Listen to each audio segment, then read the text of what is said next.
Fluoride is this sacred cow, not to be touched. It's like mom's apple pie and all American good and safe, and you don't question fluoride.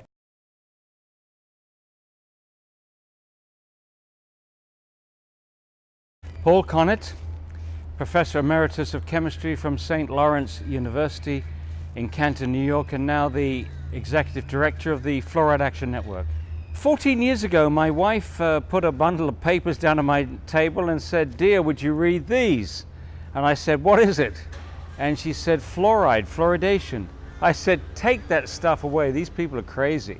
At that time, I felt that fluoridation was all cut and dried, it was safe, it worked well for teeth and so on, no problems. After I read the papers, the scientific papers, I was really rather humbled and embarrassed, because I realized that this impression that I was walking around with, that there was no issue here, there was no debate, was clearly not true. There were very serious questions. One of the issues that concerned me greatly was how low the level of fluoride is in mother's milk. It's actually as low as 0.004 parts per million, which means that a bottle-fed baby in a fluoridated community where the parents make up the formula with fluoridated tap water is going to get 250 times more fluoride than a breastfed baby. And I felt then, and I feel now, that nature wouldn't have screwed up on something as fundamental as what a baby needed for healthy growth. And as I read more, I realized that there were some serious health concerns here. And as I read still more, it was clear that there was no difference in tooth decay between fluoridated and non-fluoridated countries. And also, even though most people have been persuaded that everybody is doing it, and you could argue that most people are doing this in the United States, but most people in the world are not doing it. Most countries are not fluoridated. 98% of Europe is not fluoridated. The majority of countries are not fluoridated. In fact, there's only 8 countries in the world that have more than 50% of their water fluoridated. So the odd men out are the people that fluoridate. If you get chance to talk to an audience with an open mind, an audience that's prepared to listen, it doesn't take very long to persuade them that this is a very silly practice. It's bad. It's a bad medical practice. When you think about it, once you put it in the water, you can't control the dose. Once you put it in the water, you can't control who gets it, which means the very young, the very old, the very sick, the people with impaired kidney function, the people with poor diet. And also, there is no individual supervision. There's no doctor checking to see if there's any side effects. And if you believe in fluoridation, that you believe that there's this single drug in the world that has no side effects. It would be absolutely remarkable if fluoride had no side effects. And the only way they're able to maintain this very unlikely position is that they're not doing comprehensive health studies in the United States to see if communities that are fluoridated are experiencing greater health problems. Are they experiencing arthritis? That's important because there is an increase in arthritis in the United States, and we know that the first symptoms of fluoride's damage to the bone is just like arthritis, pains in the joints, in the bones themselves. Another thing that's associated with fluoride is lowered thyroid function. Again, we have a huge epidemic of underactive thyroid gland in the United States, with symptoms like lethargy, chronic fatigue, depression, obesity, and so on. All of these things are all around us, but nobody is checking to see if there's any relationship between people drinking fluoridated water their whole lives. By the way, that's another reason why fluoridation is so preposterous. You are giving a drug to people for them to drink every day of their lives for the rest of their lives. I mean, it is, quite frankly, it's one layer of preposterousness on top of another. And to top it all, to make it a very clear case of bad medicine, you're not giving people informed consent. You're allowing a whole community to do to everyone what an individual doctor can do to no one. An individual doctor cannot force a patient to take medicine. They are required to tell them the benefits and the downside, the side effects. And once the patient has heard these, then they are supposed to make up their own mind. We haven't given our consent to this. To me, it's the height of arrogance. We are meant to believe that just because they put on a white coat and tell you that they're the experts, that we have to take this medicine. It's absolute nonsense. And the other thing which is preposterous about this is a dentist has skills on teeth. We go to dentists for them to drill and polish and do other things with our teeth. Those dentists are not trained. They're not specialists in the brain, in the bone, in the thyroid gland, in the lung, in the kidney, into hypersensitivity, into margin of safety analysis, into risk assessment, in toxicology. They don't have any of the skills which will enable them to go to the public and say it is safe. They haven't done the reading, they don't have the skills. It's as I say, it's the height of arrogance. The Centers for Disease Control and Prevention only has one division involved with the fluoridation issue, and this is the Oral Health Division, about 30 staff. If you look at their qualifications, they're nearly all dentally trained, and their function is to promote fluoridation. It's been the policy of the US Public Health Service to endorse fluoridation and promote fluoridation since 1950. And all they're doing is to promote it.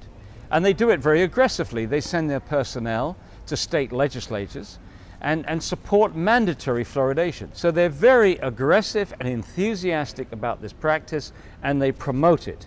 And therefore they have a huge conflict of interest when it comes to a question of whether this practice that they have promoted for 60 years, whether they have a conflict of interest when they tell you that the process is effective and safe. This is what is very peculiar, because as the evidence of effectiveness gets weaker and weaker, as they admit now that the mechanism, they got the mechanism wrong for over 50 years. For over 50 years they thought that the baby had to swallow the fluoride, and the fluoride would be incorporated in the growing enamel. So when the teeth erupted through the gums, they would be harder and more protected against acid attack. They now say no, that doesn't work that way. It works topically, it works from the outside of the tooth. So they've changed the mechanism. Well, as this evidence for lack of benefit and the evidence of harm gets stronger, they seem to want to fluoridate more. They seem to, right now, they want to introduce mandatory fluoridation in Oregon, in Pennsylvania. They've talked about Massachusetts. They've just got it through Louisiana. They just got it through Nebraska, mandatory fluoridation.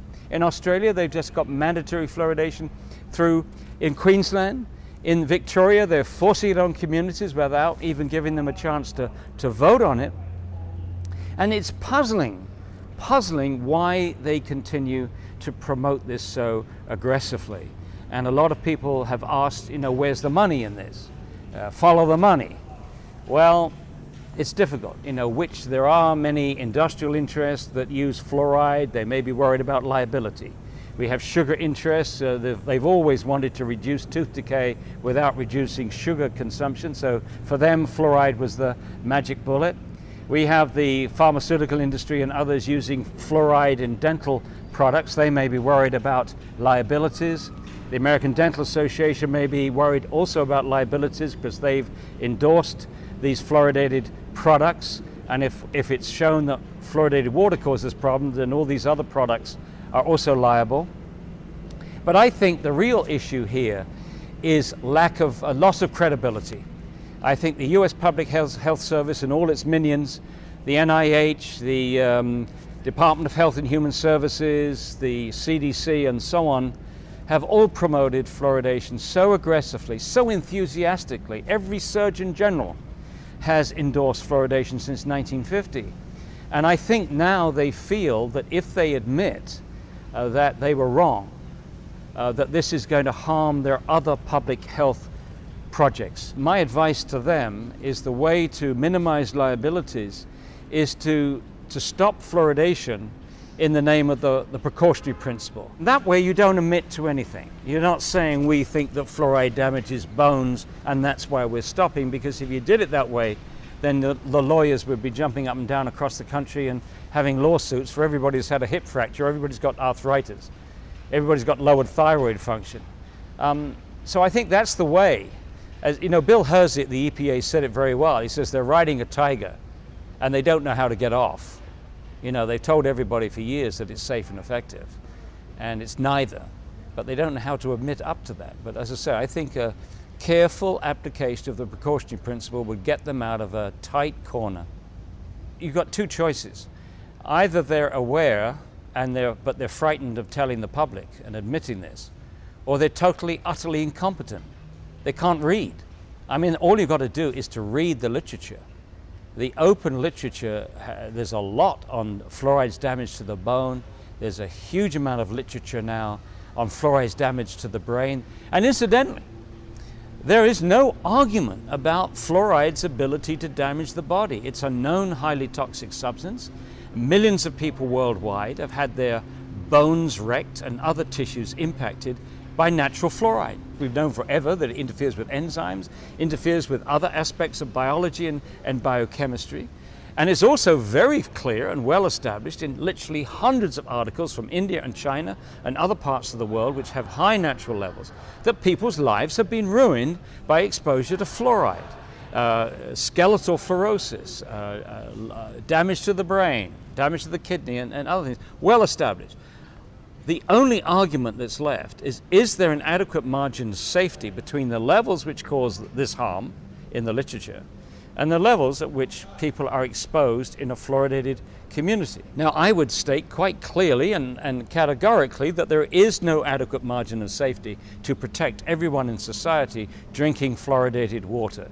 So it's a practice that should be ended as soon as possible. And it's not as if we don't know that it's harming people. There are 32% of American children, and this is a study conducted by the Center of Disease Control in 2005, admits that 32% of American children have dental fluorosis, which indicates that they've been overexposed to fluoride, not just in fluoridated water, but from all sources of fluoride, dental products, air pollution, some foodstuffs, and of course fluoride in water, and also fluoride in the foods and beverages which have been prepared with fluoridated water. You add all that up, and our kids are being overexposed to fluoride. And their gamble, always they said that dental fluorosis is a cosmetic effect. Nonsense. It's the first indication that the body is being poisoned by fluoride. And the open question is what other tissues have been damaged. You know, as far as thyroid function is concerned, doctors in Europe between the 1930s and the 1950s used to give patients sodium fluoride tablets to lower the activity of the thyroid gland. What's it going to do to somebody who has normal thyroid function, or someone who's already got low thyroid function or borderline thyroid function? I think it's reasonable to suggest that it could make things worse. And yet they're not looking at that. It's reprehensible, it's irresponsible, but it all goes to point to the fact that right now they're more interested in protecting this policy and their credibility than they are interested in protecting the health of the citizens of this country and the other citizens in other fluoridated countries. The EPA has no jurisdiction per se over water fluoridation because they don't have any jurisdiction over the additives, the chemicals added to water. That comes under the National Sanitation Foundation, a private entity, would you believe. What the EPA does is to regulate pollutants or contaminants of the water. They set a safe standard for any contaminant, any material that's likely to end up in the water when water percolates through rocks. So there's a standard for arsenic, there's a standard for lead, and there is also a standard for fluoride. And since 1986, that standard has been 4 parts per million.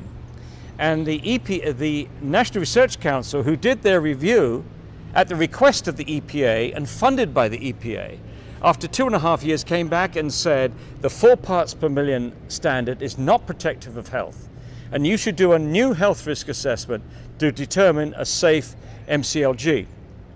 MCLG stands for maximum contaminant level goal. That is the safe standard based upon the best science with an appropriate safety margin put in to protect everyone, because the Safe Drinking Water Act should protect everyone, the standard. Well, after 4 years plus, the EPA has not done that, and yet the calculations are relatively simple. The National Research Council did all the work that they were requested to do. Nearly all the endpoints that they need are there. The levels which cause those endpoints are there. All they have to do is to take those endpoints and apply standard procedures. And if they would do that, then the MCLG that they would come up with would be far less than 1 part per million, And of course, if they did that, it's the end of water fluoridation. So the EPA, if they did their job, would be able to end water fluoridation tomorrow. But you can imagine in Washington, if that happened, it would be like a volcano from the US Public Health Service. So right now we believe that the US Public Health Service is trying to keep the lid on the EPA to not, or delay and delay and delay that final determination of the MCLG. Well, you know, in the last couple of years, we have a new president. And one of the things that President Obama has said is, I want to see scientific integrity and transparency in our regulatory agencies. I want them to do their jobs honestly because of all the scandals about industry influence and pressure, the pharmaceutical industry on NIH, on CDC, and so on. And so what we need is for President Obama to match this beautiful sounding rhetoric with reality. And the quickest place to do that is with the EPA. So we need President Obama to say to the EPA, do your job. Do your job scientifically. Do your job honestly. Let's have a safe MCLG. And one extra thing, I will protect any scientist at the EPA that does this honest job. You will not be fired under my watch. You won't lose your pension, you won't lose your promotion, you won't be fired, you won't be harassed or penalized in any way. And it's sad to have to even suggest that that might be necessary, but we've had situations in the past where scientists of the EPA have been fired because they were outspoken on aspects of fluoride's toxicity. So there we have it. We could be ending fluoridation tomorrow if the EPA did its job, or even more importantly, if the President of the United States instructed the EPA to do its job and protect the American people, and instead of trying to protect the backsides of the bureaucrats working in the US Public Health Service. It's not just the future of water fluoridation that I'm concerned about. I am concerned about the future role of honest science in government. And I think that's the serious thing. When you drive a wedge between honest science and public health policy and the public's trust, I don't think we can afford to lose any more the public's trust on our agencies. I think the public has lost trust in politicians. I think now everybody believes that politicians, you know, spin things. They have agencies, PR firms, which spin everything. But I think the average citizen expects, and certainly has the right to expect, that the bureaucrats that are working in these regulatory agencies do not spin, do not massage the data, that they do everything honest that they can, so that when they provide the reports to the political leaders, the leaders have the best science in front of them. They shouldn't be provided reports which have been spun by external interests.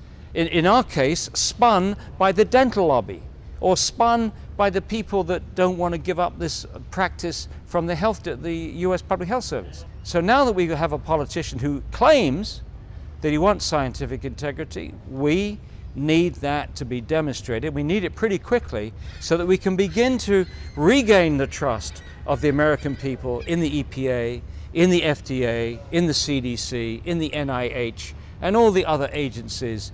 That it's our money. It's our money to protect them. If they want to go and work for industry, let industry pay their wages. But as long as we're paying their wage packet, we want honest science.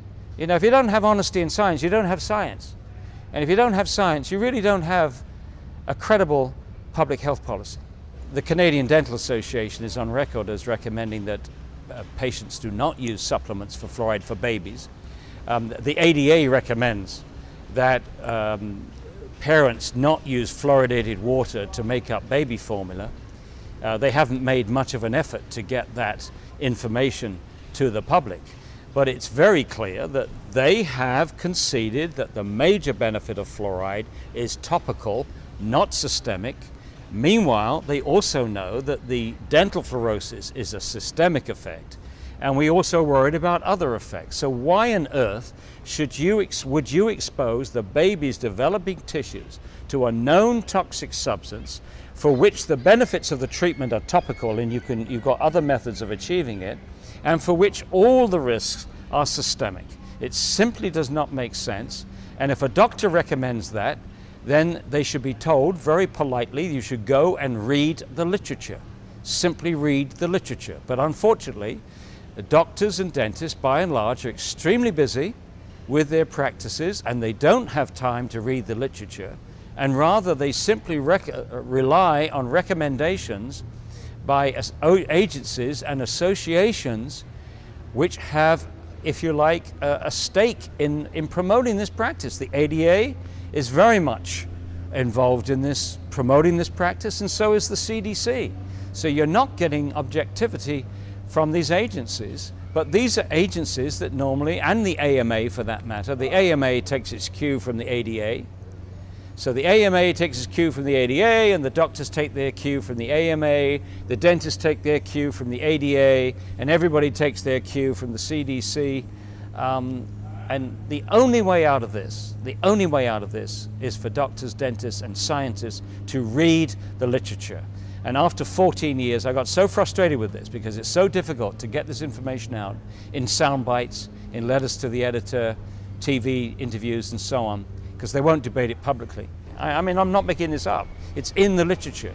There's been some extremely important cases, and I will give you 3 of them, of where people that have been aggressively, actively, professionally promoting of fluoridation and have read the literature and changed their position. The first one was John Cahoon, who was the principal dental officer for Auckland, New Zealand, and was a prime promoter of fluoridation in that country. And he went on a world tour, and he found out behind the scenes that the researchers were telling them they were finding no difference in tooth decay between fluoridated and non-fluoridated communities. And he had the grace to change his mind and actively work against it.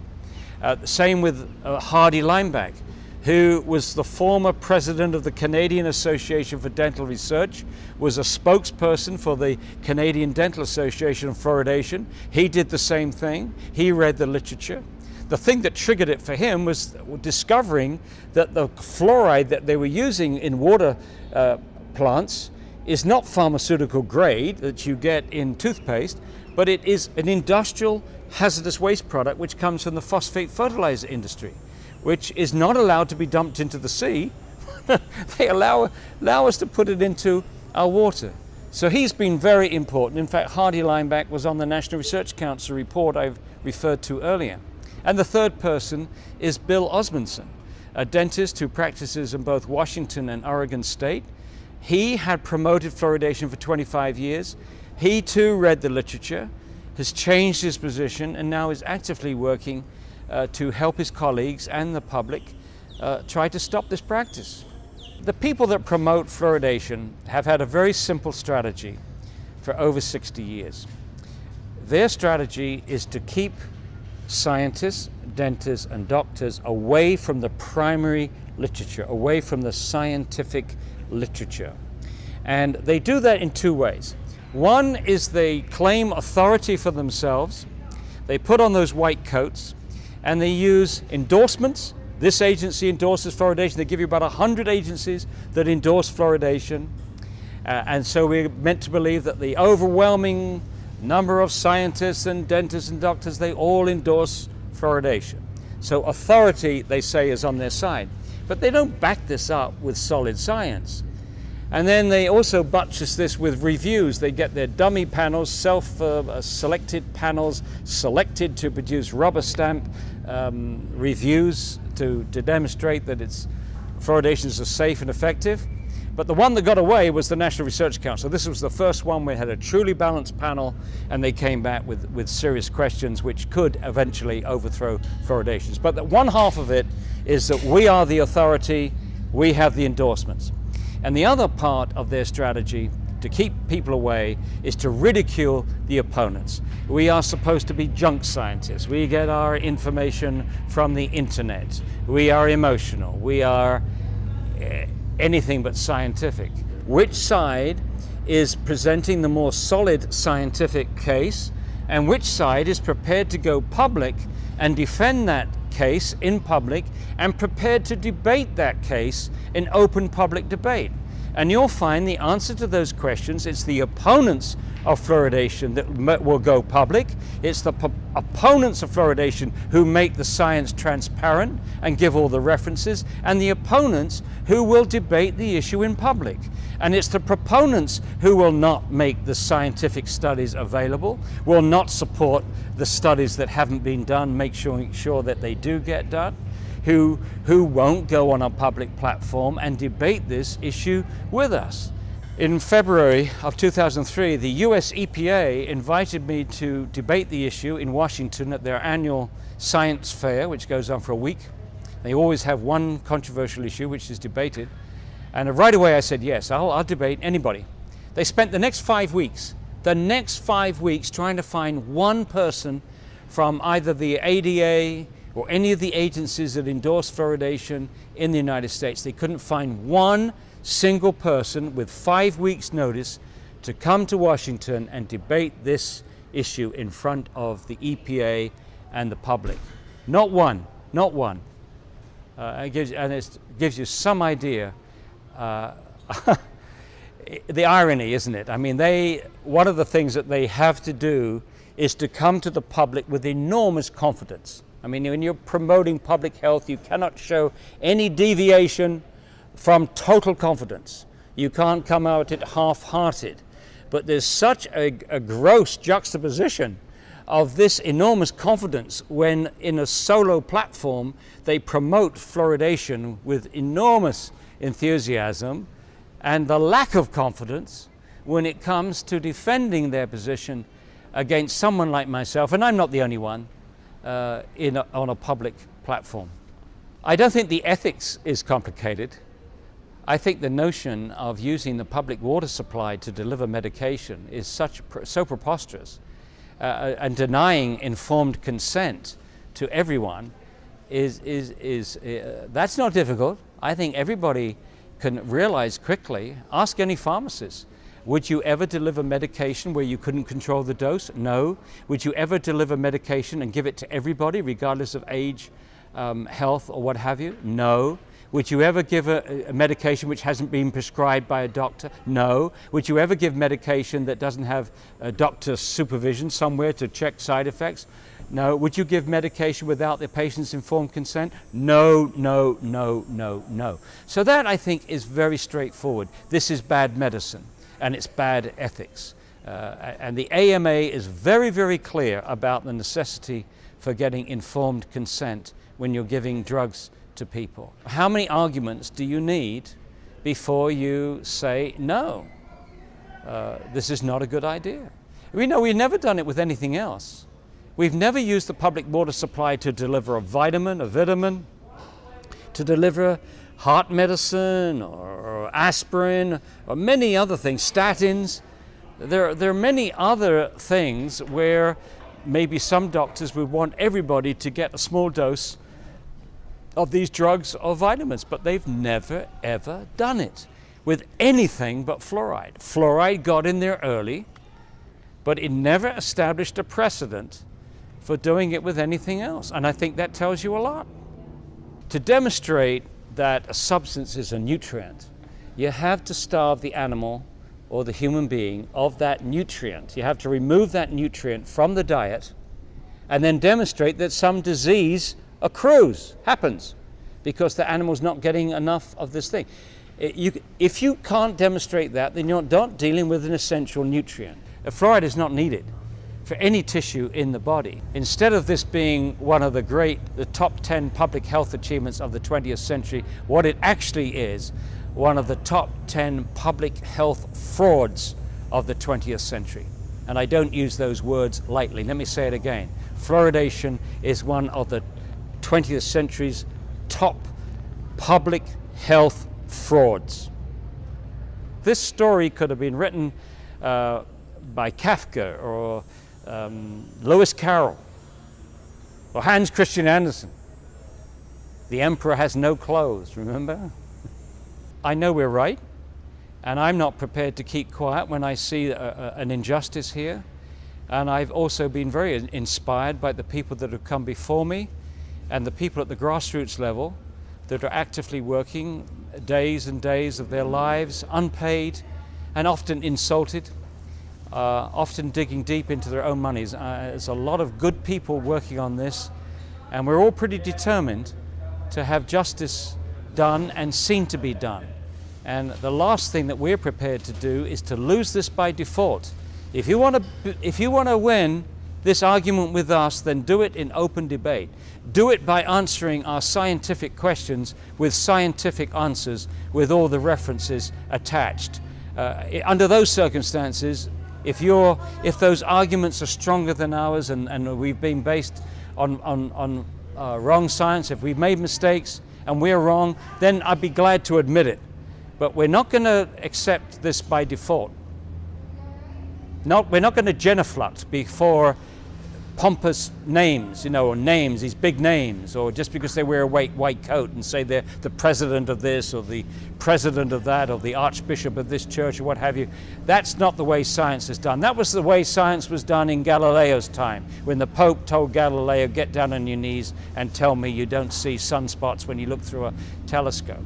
You can't do that anymore. Authorities cannot tell scientists what to find. You have to base your science on what you find, on observations, on data, not on political theories or upholding a policy. That's not science. It doesn't make sense to get to drink it, to put it inside your body if it works topically. If it works topically, then brush your teeth with toothpaste, fluoridated toothpaste. But don't drink it. Don't expose every tissue in the body, and for that matter, don't expose people that don't want it. It makes as much sense to put fluoride into people's drinking water as it would to swallow sun lotion. You would be laughed out of court if you suggested that. And in the same token, people that suggest putting this known toxic substance that works topically, if at all, into the drinking water, which is inviting systemic exposure to every tissue in the body, that also should be laughed out of court. As I said before, the emperor has no clothes. Our right to choose is being violated. No one's asking us if we want this stuff in our water. They're just dumping it in. And the last time, I checked, when it comes to medicine, you cannot forcibly medicate me. That has to be something I decide. I have a responsibility as a resident in my city to say, you know what, you're infringing on our rights when it comes to our ability to choose. Communities of color, and whether it be Black and Latino, are more likely to live in areas where they are fluoridated. And also, because of all of the different health problems that Blacks and Latinos have already, regardless of the fluoride, it gets, their health conditions get exacerbated. We're hoping that what will take place is that some of the social workers in the community and those who work with especially teen mothers will make sure that each mother learns and knows that when it comes to your drinking water, it's fluoridated. So that means that you shouldn't allow your child to drink this water. But the problem is these are low-income mothers, and the question becomes, where do they get their unfluoridated or fluoride-free source of water? And it's a very good question, because financially, is it even possible for them? People who hear about this are totally surprised, because they've been raised to believe that fluoride, period, is good for you. It's going to turn out to be the next radium scandal or the next tobacco scandal. And once this hits the fan, I think people are going to be totally demoralized. And I think that's the concern that the EPA, the CDC, and the ADA have, that all of these people who have been trusting them for so many years are just going to just give up with all the trust and regulate the crap out of all of the regulators. And it's sad, because that's where we are nationwide. We're regulating the regulators now. That's how bad it's gotten. There are a lot of things that have been touted as benefiting the neediest people, and we found later that it had nothing to do with the neediest people. It just had something to do with profiteering off of someone's weakness or someone's unfortunate position in life. And that's what I think this whole thing with fluoridation is about. It's about manipulating people's heartstrings. If they are really concerned about poor children not getting the dental care that they need and they need access to fluoride, then just donate some money to the city so they can buy tons of toothpaste, and I'm sure we'll be able to pass it all around. So, this has nothing to do with the needy children in city areas. When I was in dental school, of course, I was taught how wonderful it is. Oh, it's great, it's good. It prevents cavities. Community water fluoridation is the cheapest, most cost-effective way of preventing tooth decay. And I just bought that because what do I know? I'm just a dental student. I expect my professors and teachers to know more than I do. And so I just accepted it. And then I started looking at the chemistry of it and researching more about fluoride. And then it became clear that we've been manipulated. And then the book, if you're familiar with the Fluoride Deception by Christopher Bryson, that's when I became aware of the history behind the fluoridation of water in this country. What we've been told wasn't true. And then again, you start looking at the studies and thinking about it. The systemic effect of fluoride on your teeth, it just doesn't happen. So when I started, again, putting all of it together and looking at it, it was really clear that we had been misinformed. And the problem with it over fluoride is that the dentists themselves have been so indoctrinated that so oftentimes they reply or retort with some sort of dogma. Frankly, I think most of the dentists have not educated themselves on this issue thoroughly enough. I think what you tend to see is everybody getting up and they're just parroting and saying what they've been told with very little thought or examination. And so it must be good because all these other people say it's good. Well, look at the science, look at the chemistry, see if it makes sense. Some people have called it a protected poison, and the reason for that, I believe, is that manufacturing, quite frankly, needs it to produce and make a lot of things. The trouble is they come up with a toxic waste and they have to get rid of it. How nice to be able to sell your garbage to communities and put it in the water. Why are all these brave and courageous people, standing up to this Goliath and saying no more? It's because the truth is what it is. I think that the body of evidence claiming fluoride is bad is generally summarily dismissed by the bulk of the profession as just BS or, bad information, bad source. No point in looking at that. We already know the truth, dogma, dogma, dogma. My belief is if the dentists themselves really started looking at the information independently, they might be a little unhappy with organized dentistry. At one time I thought that I could bring this problem up through the system, at least get my colleagues to look at it, and I got shut down, and so that told me that, supposedly there's a way, it seems to me there should be a way for a member to bring up something that's not working, and the group of us should sit down and examine it. But that just doesn't happen. So I think the only way things are going to change is if pressure comes from outside the profession, by citizens and other organizations, other dentists who know the truth. It's really sad that we can't clean it up ourselves, but again, I think that's because if all of this were to change, it's going to influence the income stream for a lot of people. That puts a lot of pressure on continuing to do things the way we do them. So, yeah, there's a lot of pressure there. The substance they want to put in, or typically put in, hydrofluorosilicic acid, has lead and arsenic in it too. So you're going to add more lead to the water that's there. And in addition, the chemistry of fluoride is such that it pulls lead out of the pipes. So here you have a situation where fluoride's pulling more lead out of the pipes, so it's releasing lead to the community. Well, in this community, I think I'm the only dentist that's anti-fluoride. I'm the only one who's willing to be vocal about it. There may be others that secretly believe that, but they're not willing to come out of the closet.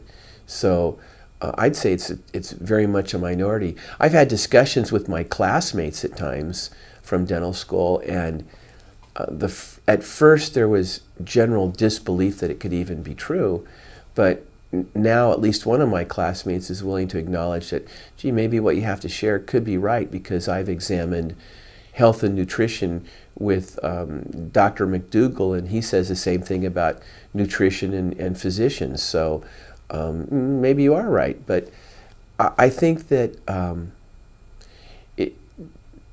you take a position like I do, and it puts you at a lot of risk. And I don't think most dentists are willing to do that. I don't even want to be in that position.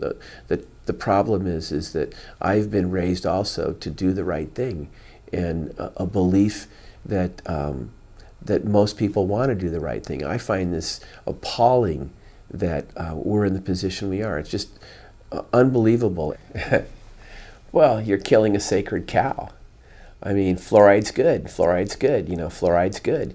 And for you to say otherwise, are you crazy? Fluoride's good. You know, it's dogma, dogma, dogma. I mean, how can you think otherwise? We've been taught it's good. You know, you're just one of those quacks, those crackpots. Matter of fact, my cousin gave me some anti-fluoride literature to me, a few years before I went to this conference, and he said, listen, I don't know anything about this. I've got people that are telling me fluoride's not good, and you say it's good. Read this stuff. So he handed me this stuff. I read it, and I said, this is garbage. It's good. Fluoride's good. I mean, I used to believe that too, until I got to look at the science. And you look at the science, and it's indisputable. It's bad. And you know, it's maybe a minority position, but it's the truth. You know, fluoride is bad. It's not a topic that most dentists sit around and talk about anyway. It only comes up at, you know, city council meeting type things. And I know, you know, it was really hard the other night at the city council meeting, because I gotta tell you, several of the dentists that got up there are acquaintances and old friends of mine, and I'm sure that they find it very discouraging for an old friend, former board member, to get up there and shame them on what they're doing. I hate to be in that position. I mean, there are other people that have reversed their positions too, because they have the wherewithal and the guts to examine the literature and say, you know, maybe we're wrong about this. Maybe this is true. And when you start to see the studies and you do the work, you go, whoa, this is wrong. But then, you know, most dentists are just not doing that. It just isn't happening. When I first came to Santa Cruz, I was definitely pro-fluoride, and I was amazed that the patients here didn't want fluoride. I could not believe that. What do you mean you don't want fluoride? It's good stuff. And so I met resistance from patients right away, which began to sort of tweak me. When I worked in Los Angeles, you know, you tell somebody you need fluoride, you need this, you need that. Okay, doctor, thank you very much. Not here. This community questions authority. And I think that's what it takes. I was very surprised that patients didn't want it. I couldn't believe it. You mean you don't want fluoride? Wow. So, you know, a lot of patients we wouldn't do fluoride for. And, but, you know, it was that attitude that caused me to wonder if I was doing things right. And, you know, as you start looking at it, the patients themselves oftentimes bring the education to the dentist. And they have to be brave and willing enough to do that, because the dentists are certainly not going to get the education through their own professional organizations. So I think if patients persist in bringing this up over and over and over, perhaps we'll reach critical mass and get what we need to have happen. I know that we're really harming people, and I also know that my colleagues are very well intentioned, and then they've been misled. And it's like having, you know, the lone voice in the forest. And, you know, I don't question, you know, I don't question that what I'm doing is right or wrong. I know what, you know, I know that what we're doing is right, that this is a bad thing. And it's just, it's beyond me that intelligent people wouldn't sit down and really take a thoughtful look at this. You know, that's what I have trouble with. You know, people who do what I do, they're looking for the truth. You know, and it's about the truth. I mean, this is insane. This is craziness. It really is. You know, putting this chemical in the water. I mean, even if we could accept it worked, why do we have to put everybody else at risk? When you go and you look at the history about this information's been known for 60, 70 years. It's been repressed, and people, good people, have lost their jobs and their careers just by doing the right thing. This fluoride controversy has been going on from the get-go. And people were voicing the same concerns 50 years ago that they're bringing up today. This isn't new. And the same old. It's just that the people who want to push this through have just gotten more clever at shoving things through on a legislative basis, and continue to provide more disinformation. Have I ever debated anybody who was pro-fluoride? No. You know why? They refuse to show up. That's how they deal with it. They don't show up. They can't debate it. You're not ever going to get anybody in the same room with David Kennedy to debate fluoride. I'll tell you that right now.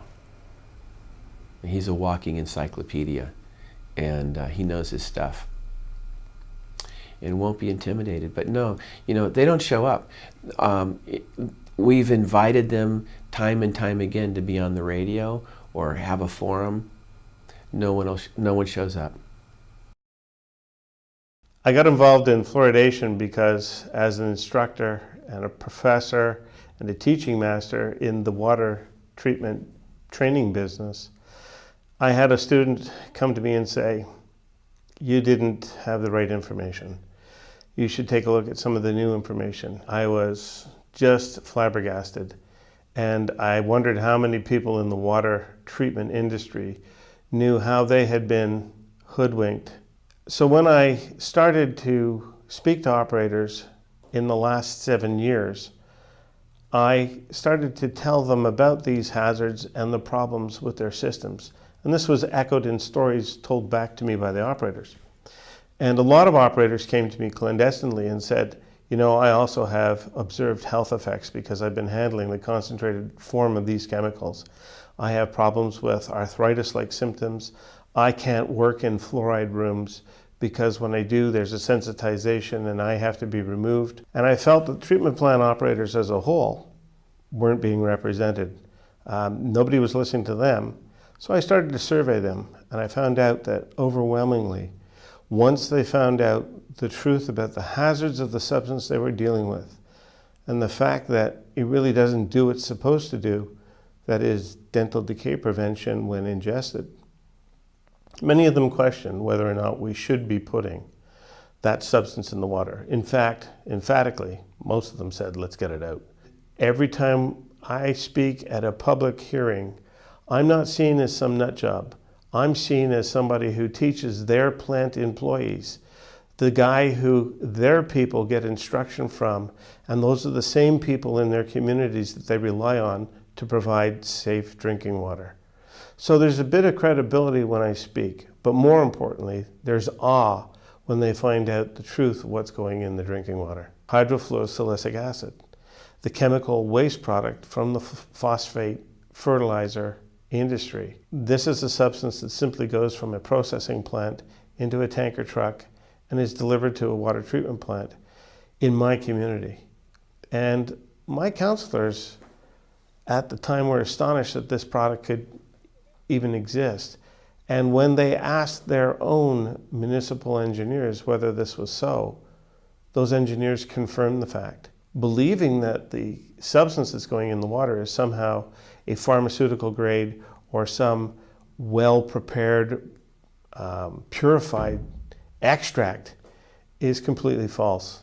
This stuff comes filled with heavy metals. I have one certificate of analysis that shows upwards of 34 parts per million of lead in the shipment that was delivered to a municipality, not mine, but just down the road.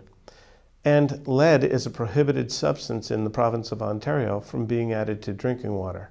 It doesn't matter that it gets diluted 180,000 times in the process. Who would stand at the top of a water tower and deliberately add lead, a known human carcinogen, to the drinking water? And if I had done that, even as a certified operator, I would have been arrested immediately. There is no difference except the argument of dilution. I had spent, 25 years teaching students at the point I was enlightened. And my training was that fluoride was a compound simply added to the water for tooth decay prevention. This was the common thought. The problem with that is all of the books that were used to educate operators on drinking water treatment processes all said the same thing, and it was as if they came from some sort of scripted source.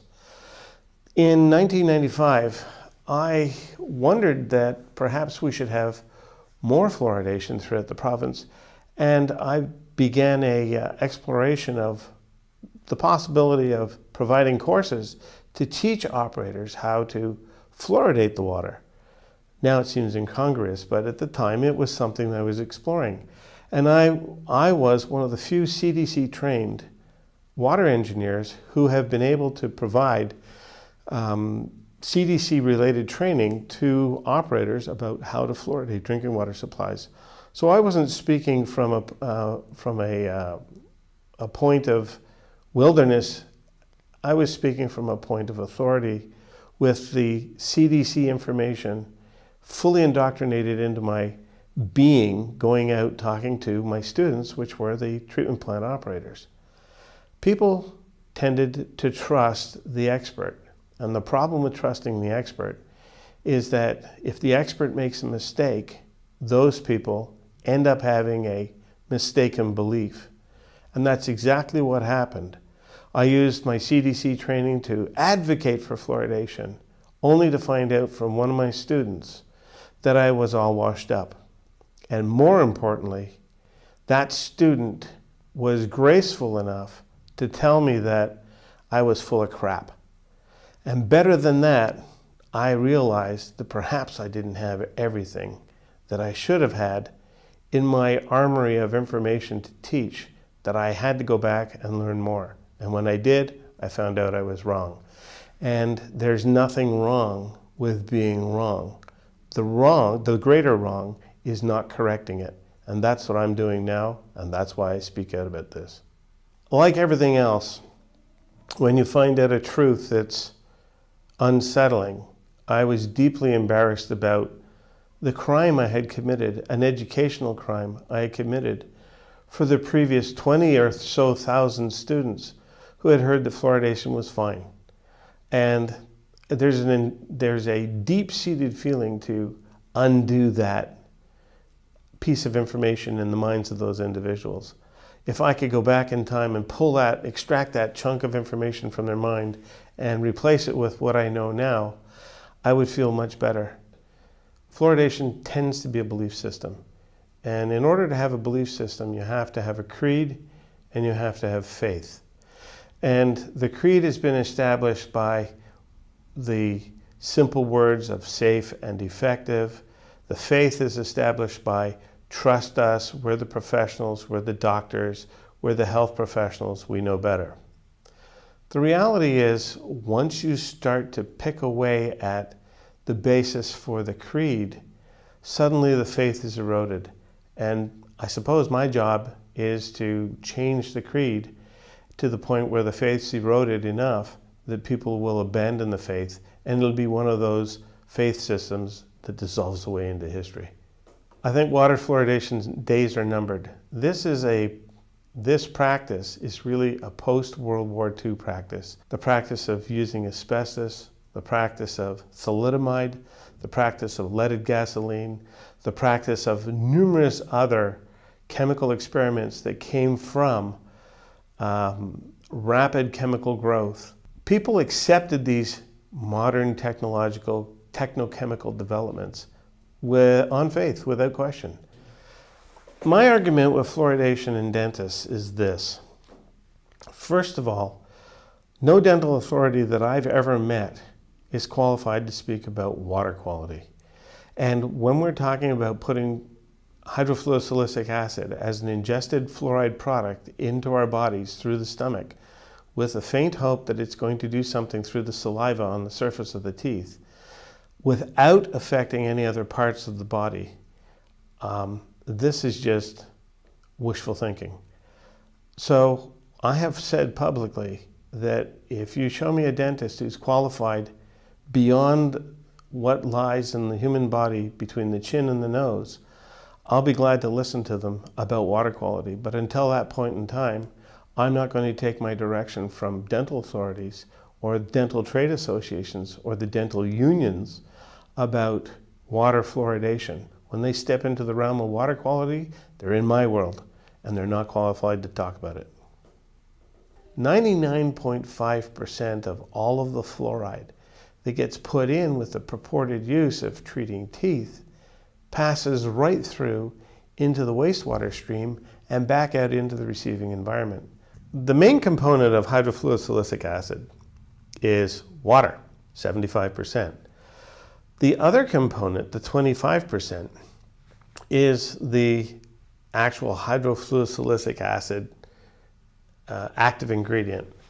However, there are small percentages also of hydrogen fluoride and heavy metals, and the heavy metals include primarily lead, arsenic, cadmium, mercury, and the more alarming thing for me are amounts of radionuclides, which are radioactive components that are scrubbed out of the stack gases. The entire treatment process is done before hydrofluorosilicic acid gets added, and then we deliberately degrade it with this stuff.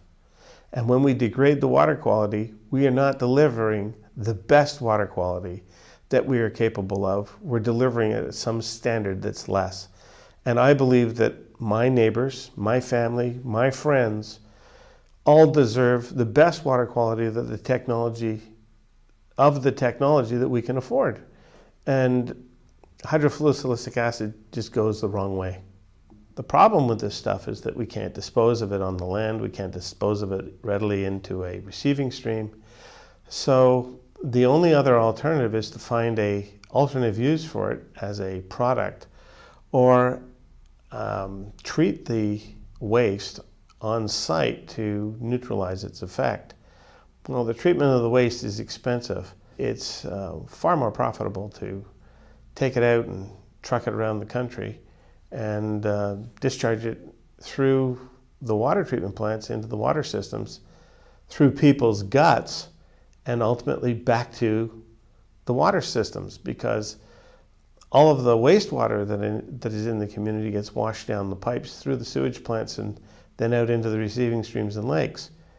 If I had the same tanker truck that rolled across the border into Canada from a fluoride phosphate plant in Florida, discharge into the Niagara River its entire load, there would be an environmental disaster. There would be a hue and cry for the driver, the discharger, the owner, the owner of the product, the producer, etc.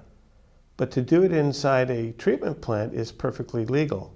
So we're creating a situation where we're just going to poison everybody slowly because some industry doesn't want to treat its waste. I'm John Martinelli, president of S. Martinelli & Company. When I basically went public with my opposition to Watsonville's plans to fluoridate the municipal water supply, we received quite a bit of feedback from our consumers. I would say about 90% of the people that we heard from were supportive of our position in opposition to fluoride. But we're also saying, you know, if you have fluoridated water in your product, we're not going to be able to buy it anymore. And they're very, very concerned for all of the health reasons that we should not have fluoride in our product. And so it's been very difficult to overcome the perception that the consumer has that if Watsonville fluoridates, that Martinelli's apple juice is going to have fluoride in it. And that is absolutely not the case. We don't have any water in our apple juice products. However, we have a whole line of products that we've introduced just in this last year that have water as a primary ingredient. Those products really represent a lot of our growth opportunity. And one of the things that I didn't have a chance last night to make the point with the city council because they cut me off and didn't give me enough time to talk. But one of the points that I wanted to make was a lot of our growth opportunity is with these sparkling lemonades.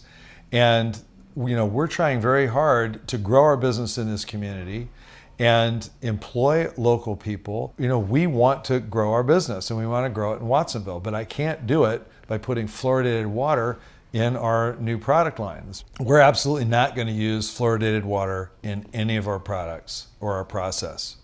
And so we're going to dig a well, and there's an aquifer that's 600 feet down called the Aromas Red Sands Aquifer, and it is pure as the driven snow. And it's been tested, but it happens to be the same aquifer that the city of Watsonville has tapped into for our municipal water supply.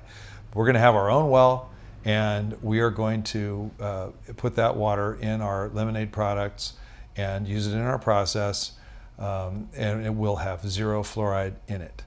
So it's going to be expensive and time consuming and something that I wouldn't otherwise have to do if they weren't going ahead with this fluoridation effort. Just as a concerned member of the community, I mean, I've had people come up to me after those meetings saying, John, even if you get your own well and you solve your own problem, please don't abandon us because, we need your support and we need help making sure that this doesn't happen just for the people. And I really believe that unfortunately I've been thrust into a role where I've become a spokesman for this. It's not something that I relish. It's not something that I want to do. It's not attention that I want to bring to our company because some people really react negatively. But unfortunately, because I do have the opportunity to stand up and speak about it, I find that I'm kind of obligated and compelled to do it because I believe that fluoridating the municipal water supply is just the wrong thing to do. January 2010, we received notice, and I'm going to say it was less than a week, that the council had a contract and they were ready to sign it at the next council meeting. And we were all stunned because literally years and years had gone by with apparently no action, no activity, and had no idea that Mayor Alejo was pushing this agenda of his along.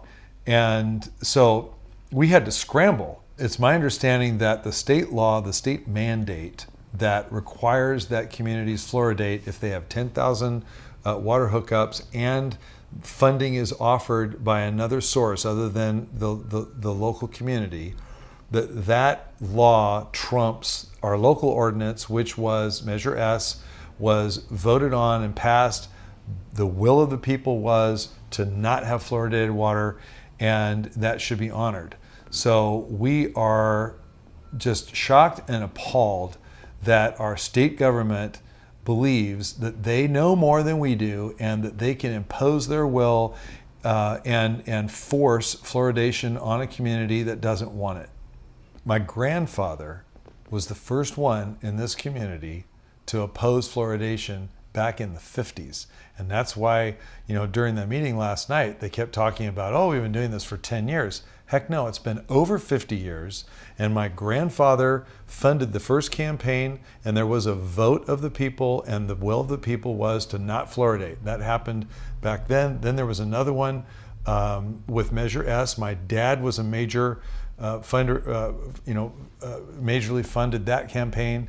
And wrote a lot of the documentation, the ads that we ran in the papers and whatnot, and we were successful again at. In fact, that was the third time that the community had voted against fluoridation over that 50-year period. Personally, I've been aware of it as long as I've been on Earth because my family's been fighting fluoridation mostly for moral reasons, not so much as they relate to our business. That's come along more recently because of our new lemonade products where water is an ingredient. We have been fighting fluoridation because we believe it's mass medication and it's immoral for the government to do that. I've been raised with that. I believe it. I've also done my own research and have come to the same conclusions that my father and my grandfather have in their opposition to fluoride. And I agree with them. I think that there's even more evidence now than we had back then to suggest that it's really not worth the risk. I really believe that it's the wrong thing to do, and that our government is overstepping its bounds by forcing this product, this medication, on the community. So many of these public health professionals are obligated to carry that torch. And it's part of their sort of mandate that we're going to support fluoridation, the public policy of fluoridation, and no matter what. And so even though individually, I don't believe they all really think that fluoridation works or that it necessarily doesn't have harmful effects. But they carry that torch because they have to. And it's really unfortunate that they use their position as health professionals, even though they don't have personal knowledge necessarily about the ills of fluoridation. When it comes to water fluoridation, I was completely blindsided. When 2 citizens and 1 counselor came to me in my hometown and asked me to help remove fluoridation from our municipal drinking water, I had no opinion, I had no bias, but I did remember thinking to myself, how tough could this be? I worked on some very difficult social activist issues in the past. I was burnt out. I wasn't looking for any other issues. And I made the mistake of believing water fluoridation would be an easy issue to deal with if we simply talked about the science. What I've come to learn is that of all of the issues I've ever volunteered to work on and committed my time to, water fluoridation is the most difficult, bizarre, Orwellian issue I have ever had to deal with. The pushback to suppress the truth is like nothing I have ever experienced before. One would think when investigating water fluoridation, we would only need to look at science. After all, we're not trying to affix blame. We're not trying to gain something from pointing up a mistake in the past. We're simply trying to make a good decision going forward. If we're talking about a scientific issue and health, and maybe even health benefit, why on earth would we not want to address science square on? Unless, of course, people are afraid the science is going to be too damning and too crushing to policy already in place. Why are we putting the cheapest industrial toxic waste into our drinking water if we really care about the health and well-being of our children and our children's oral health? Is it reasonable to have lead contaminants in hydrofluorosilicic acid? Why would we want to trade off our children's brains for healthy teeth? I mean, let's look at the real issues here. Let's look at the trade-offs that are before us and decide what makes sense. And to me, I think when people see the trade-offs and fully realize what's being used to fluoridate their water, it'll become obvious. We have dental lobby groups that have been bombarding us to say, trust us, we know what we're doing. Well, in our community, they've had 66 years to prove to us they know what they're doing, and they haven't offered up much science, and they haven't provided it when asked. The dentists clearly are not qualified to comment on systemic ingestion of anything. I think we're going to have to go to the experts on systemic ingestion, on toxicology, on the combinatory effects of various chemicals in water, and those experts will have the relevant facts and the relevant truth about those concerns which we're being asked to trade off against possible reduction of dental caries, which has yet to be demonstrated causally or conclusively at this period in time, 6 decades into water fluoridation. What we observe when we present proponents of fluoridation with science that calls into question the efficacy or even the safety of fluoridation is almost an immediate and overt denial that that science has any quality, even without picking it up and reading it. Running from science has nothing to do with finding truth. One has to wonder, why run from something if your science is so solid? Why turn a blind eye when sometimes your science doesn't bear out what you thought it should? It's always interesting to observe when promoters of fluoridation say, we introduced fluoride into the drinking water and dental caries rates went down, and it's because of the fluoride. And then you say, well, what about where fluoride was introduced into the drinking water and dental caries rates didn't go down? In fact, maybe they even went up. Well, there's something wrong with that study because fluoride was in the water. That's not a sound or fair way of assessing science when you throw out data that doesn't bear out the results you're hoping for. It's helpful when considering water fluoridation to also consider the precautionary principle. That principle being, if in doubt, don't do it. If in doubt, leave it out.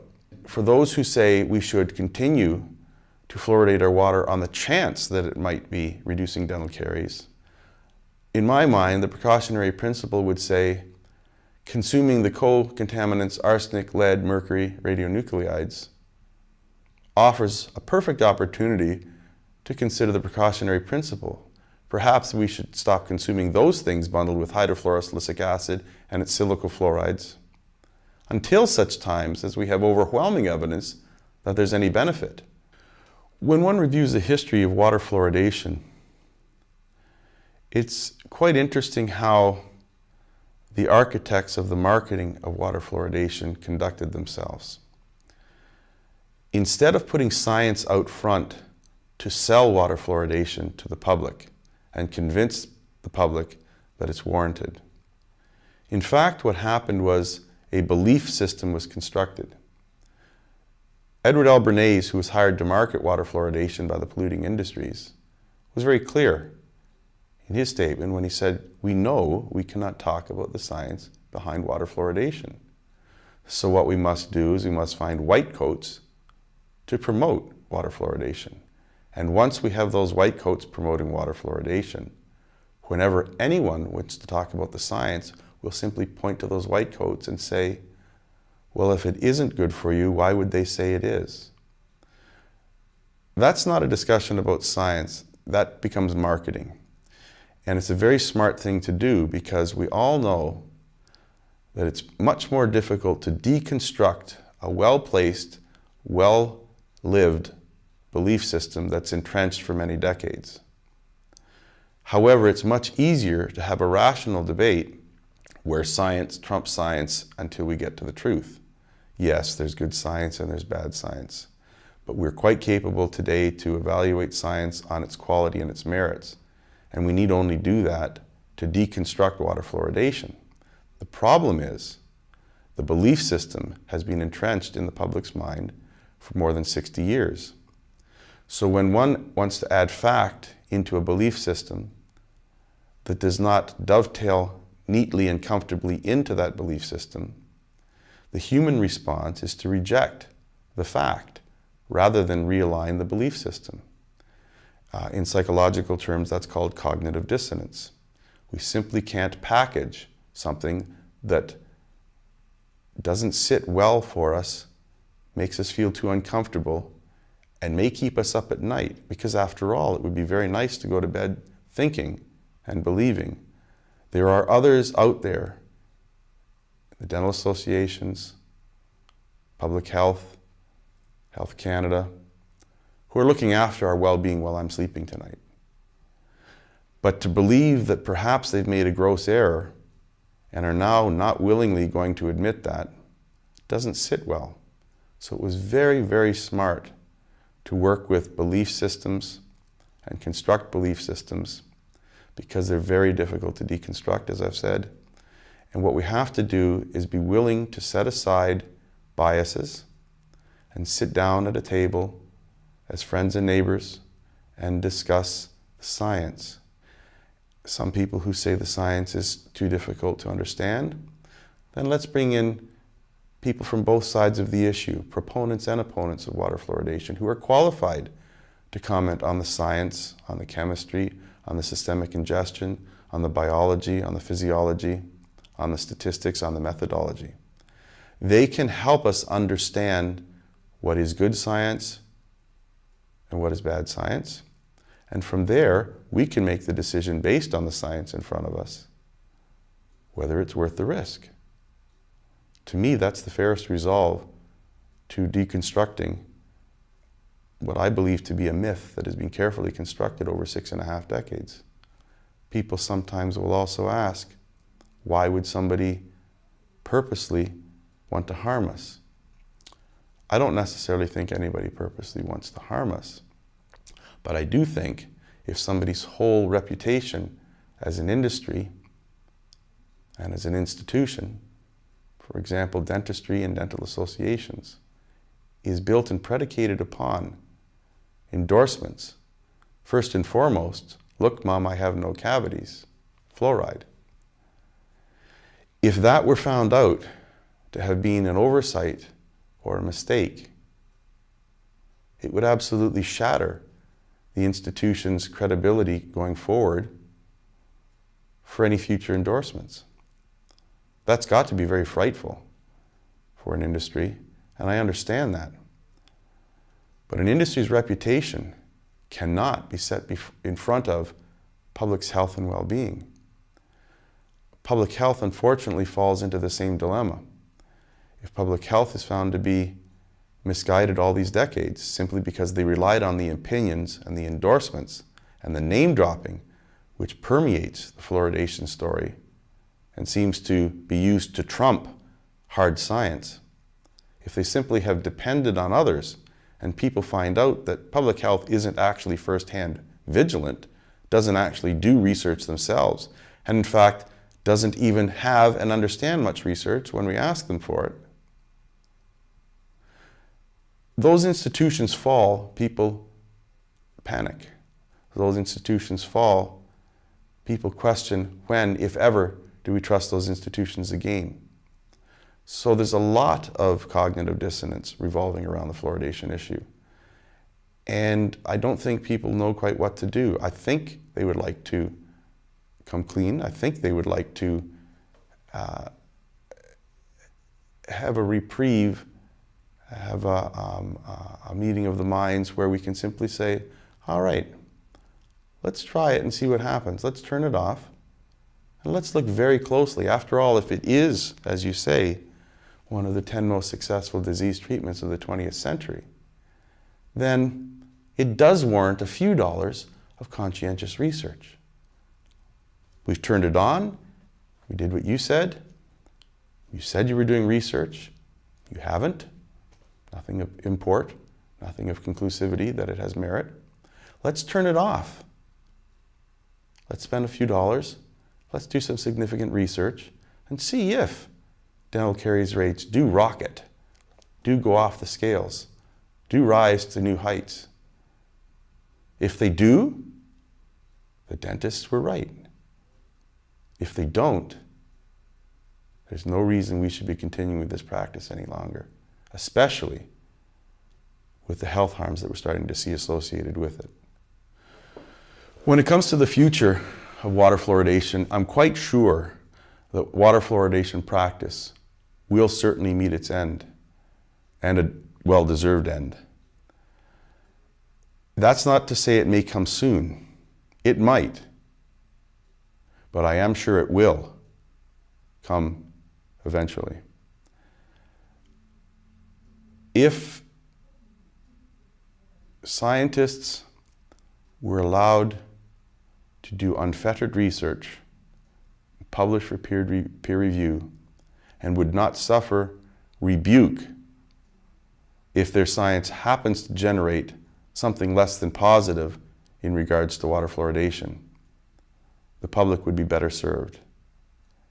As it stands right now, most scientists who are not finding positive result to water fluoridation are ostracized and outed and segregated from their scientific community.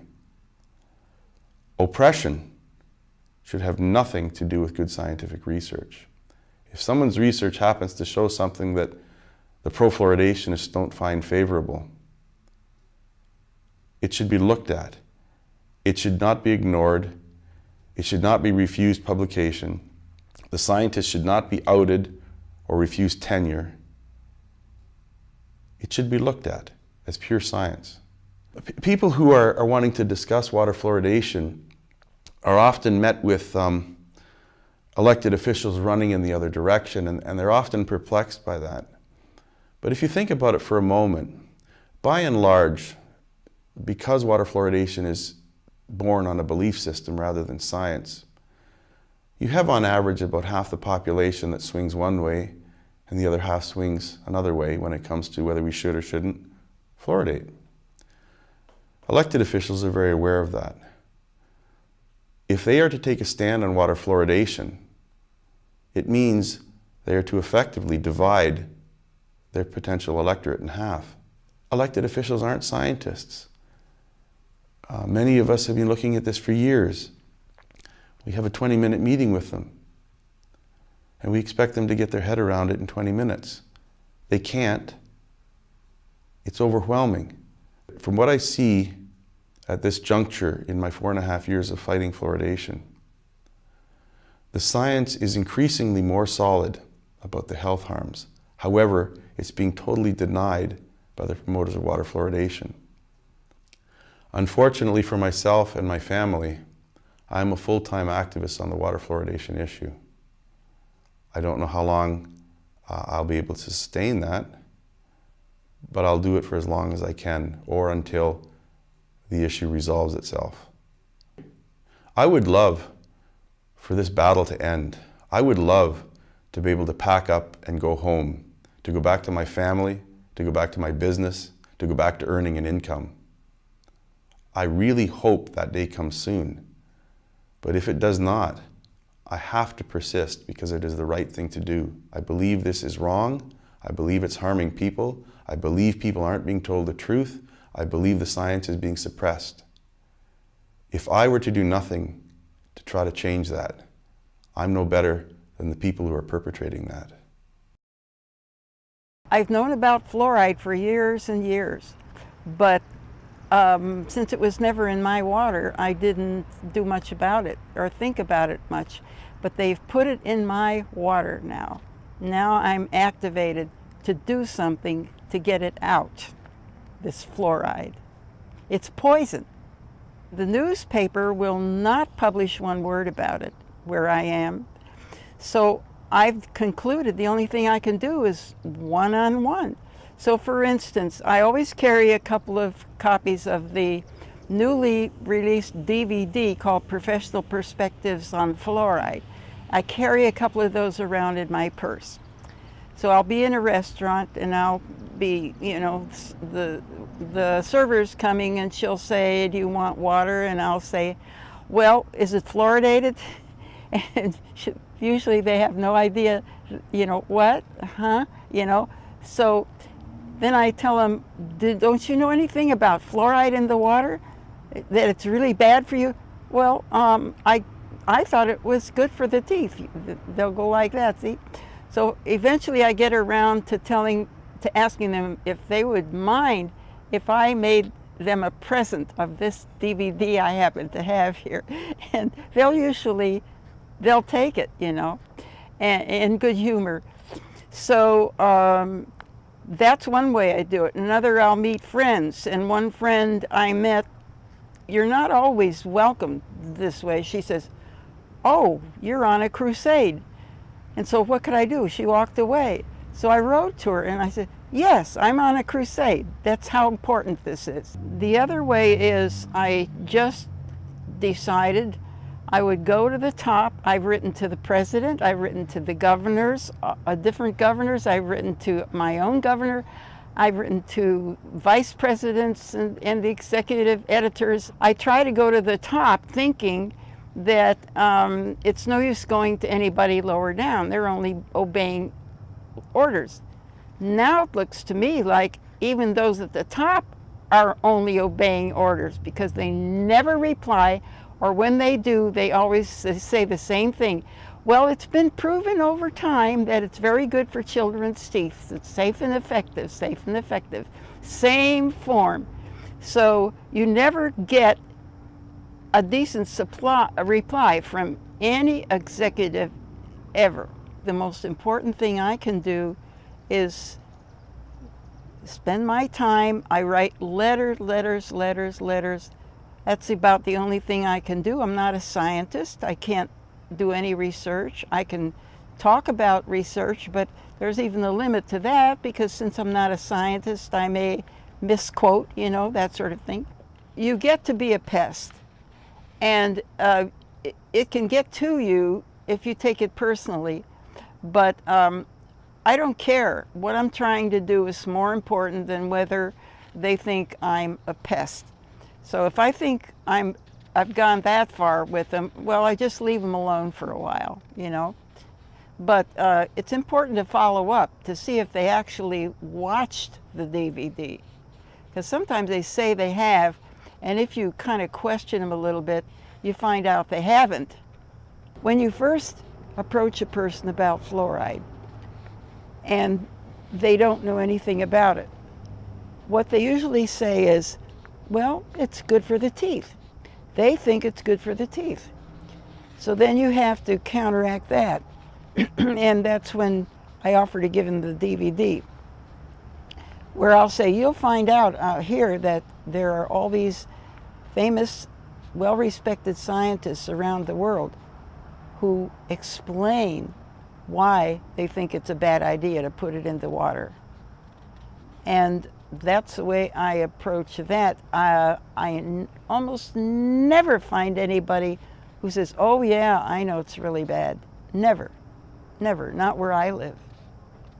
So it's always an uphill thing. However, I gave it to my dentist, and he listened to it, and what did he do?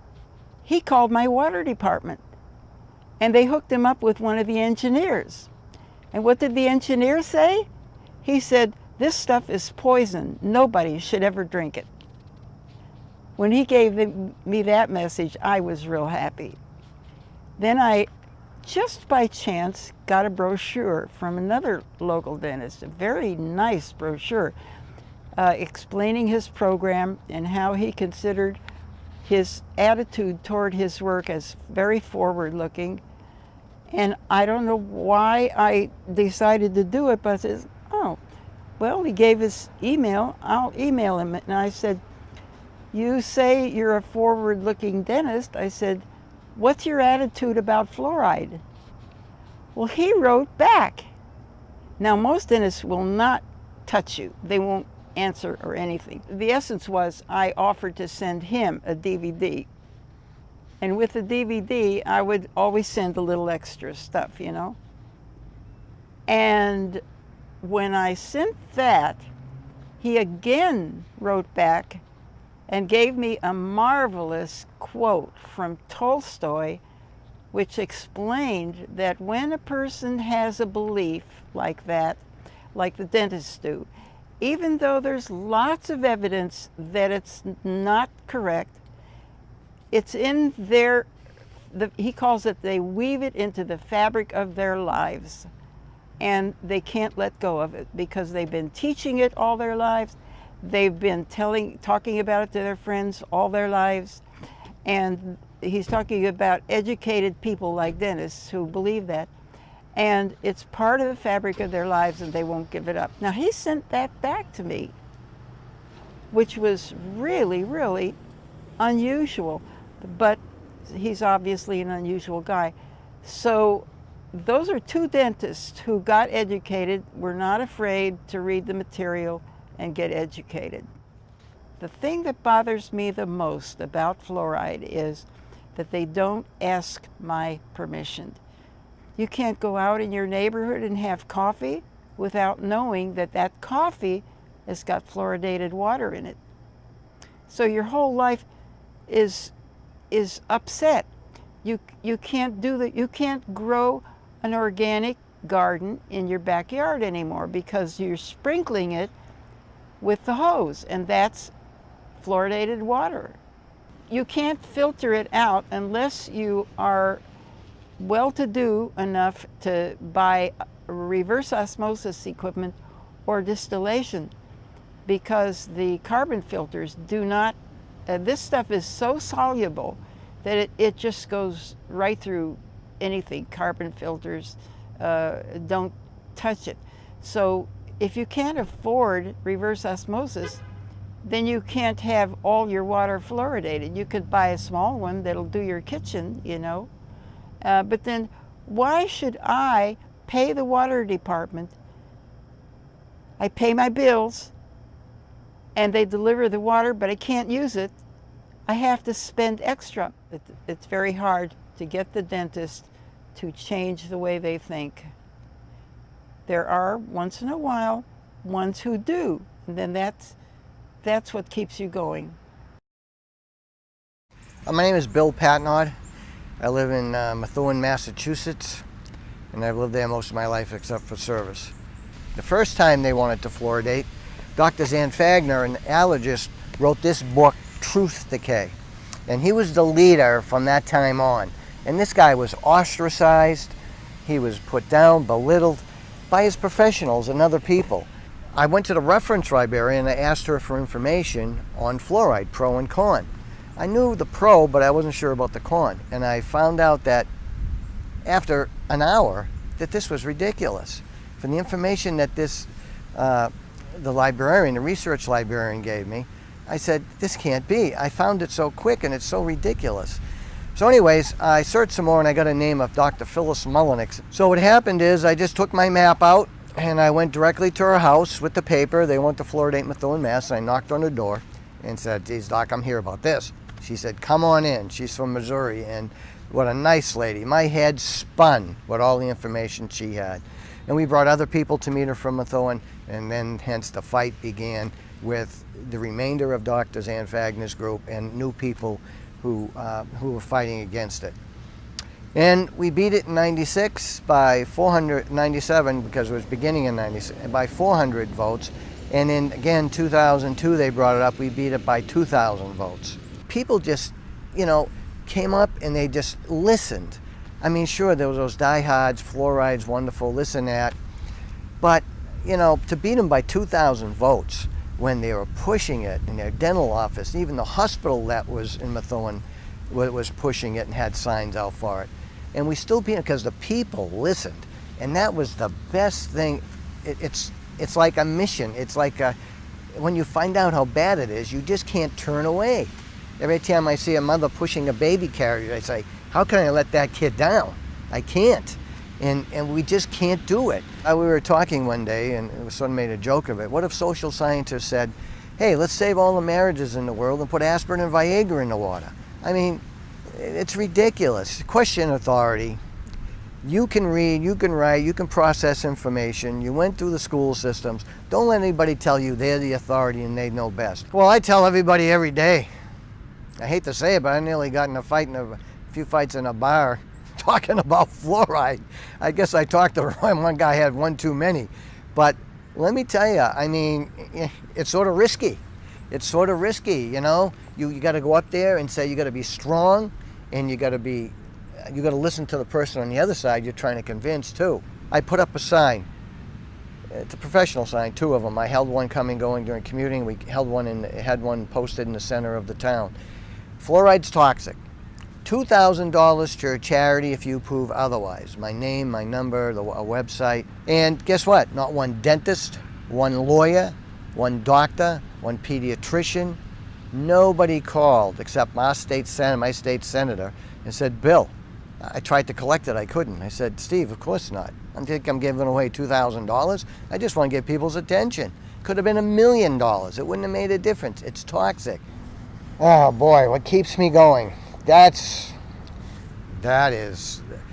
just from the heart. It's how the spirit moves me, how we care about people, how I feel about myself. I have to look in the mirror and face myself and say, am I doing the right thing? Am I being ethical and moral? Am I helping my community out? Am I the type of person I really want to be? So each day I go out, hand things to people, talk to people, and let them know. Oh yeah, sometimes you get down and you get upset, but gee, you know, if you give up, you're done. So it's There's no profit in giving up. I was telling people about it and they said, Bill, you're really getting into this thing, you know? So I try to tell jokes and keep it light and mention it. And now my friends even joke back at me about fluoride. And they believe, but it took a while. I mean, they're good and open people, but it takes a while because of the 50 years that it was pushed. And of course the authority, the dentists with the white jackets, of course they know better than we do. But we know that doctors make mistakes, and we really believe they've been lied to. And the propaganda it's pressure on them to produce what the ADA wants them to say. And you know, I feel bad for them, but at the same time, we have to take them on and head on and tell them how we really feel. I feel a responsibility to the people of Methuen and the surrounding areas to let them know what I know about fluoride. I got to know a lot of people that way. In fact, just walking in a restaurant the other day, I didn't know who the guy was, and he says, I know you. You're the guy against fluoride. And I said, yeah, and in fact, I'm going to a conference next weekend to learn more about it. And he was sort of shocked. Even my mechanic, when I dropped my car off before I came here, I said, yeah, Bob, you got to get this ready and, you know, fix everything you can because I'm going up to upstate New York on a fluoride conference. He said, you are? I says, yeah, you still fight? Absolutely. So when people hear that, I think he even gave me a break on my bill. When people hear that you're still out there fighting, they tell other people. And, you know, and they believe you. It's more valid that you're continuing the fight. We have one dentist in Methuen, I know this from talking to mothers passing out flyers, that he recommends not giving their kids fluoride. And that was so good to hear, but he will not come out against it, like, publicly. Well, from what we hear at these meetings and from dentists is that the ADA is really monitoring dentists who fight against this. And they put a lot of pressure on them to change their mind. You know, to save face, you know, I can't say why a professional organization who's supposed to have our health in the best interest wouldn't look into this when even dentists in their own ranks are telling people not to fluoridate. Why wouldn't they take a step back and say, well, let's look at this. Why would they have such a hard line on this, rigid line, that they don't want to hear anything, they know better, when even people in their profession are backing away from it. I don't know if money's involved, power is involved, control's involved, saving face is involved, but whatever the reason is, it is wrong. A lot more fighting. A lot more fighting. A lot more money being spent, a lot more confrontations, but I think we are going to win. But the only way we can win is if the people listening to this will take the time to look at the issue, look at the freedom of choice, look at the science, and decide. They have to take control of their life, their children's lives, and do the right thing for them, for their own health and their family's health. Don't just kowtow to professionals and authority. Check it out. Like I said before, you learned how to read and write, you learned how to process information. Trust yourself. Trust yourself and challenge these people. Like I told one of my councilmen, I said, you know, you're giving your kids these fluoride pills. These are toxic. Ask your pediatrician. A month or so later, he came back, Bill, I asked my pediatrician about the toxicity of these pills I'm giving my kid. And she said, well, give it to your kid every other day, not every day. I mean, what is going on here? So he said, that's it. My kid's not taking any of that. I mean, it's incredible. It just is. You just ask the question. And that was his answer. And right away he said, that's it. So you have victories. You have victories. You got to fight for them, but you have victories. And you can wake up every morning, look in the mirror and say, hey, well, before you go to bed, you look in the mirror and say, hey, I did something good today. And you just feel good within yourself and your heart. Well, if you just read the warning label on your toothpaste, boy, that's a persuader. Once you read it, it should just make you angry about not knowing about how bad fluoride is. If you swallow more than a recommended amount, which is pea size, you have to call poison control. Where's informed consent on this? Where's informed consent when your child is sitting down getting a fluoride treatment? If they swallow it, they can get sick or die. They don't tell people about this.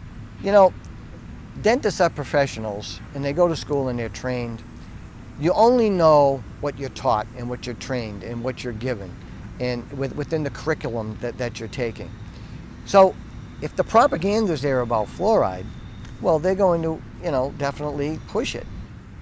Well, yeah, they say put it in the water because people aren't responsible enough to brush their teeth, or, you know, the poor people don't have like maybe good oral health habits. You know, the thing is that they can treat those people with about the same amount of money that we would put into the water fluoridation of your city or town. They could send a dentist. They could have dentists go to schools and work on these kids. You know, there are other options to that. Of course, people need to know how to brush their teeth, floss their teeth, and they have to eat correctly, you know, good nutrition. And that should be checked at school with the nurse to help those individuals out and those families out.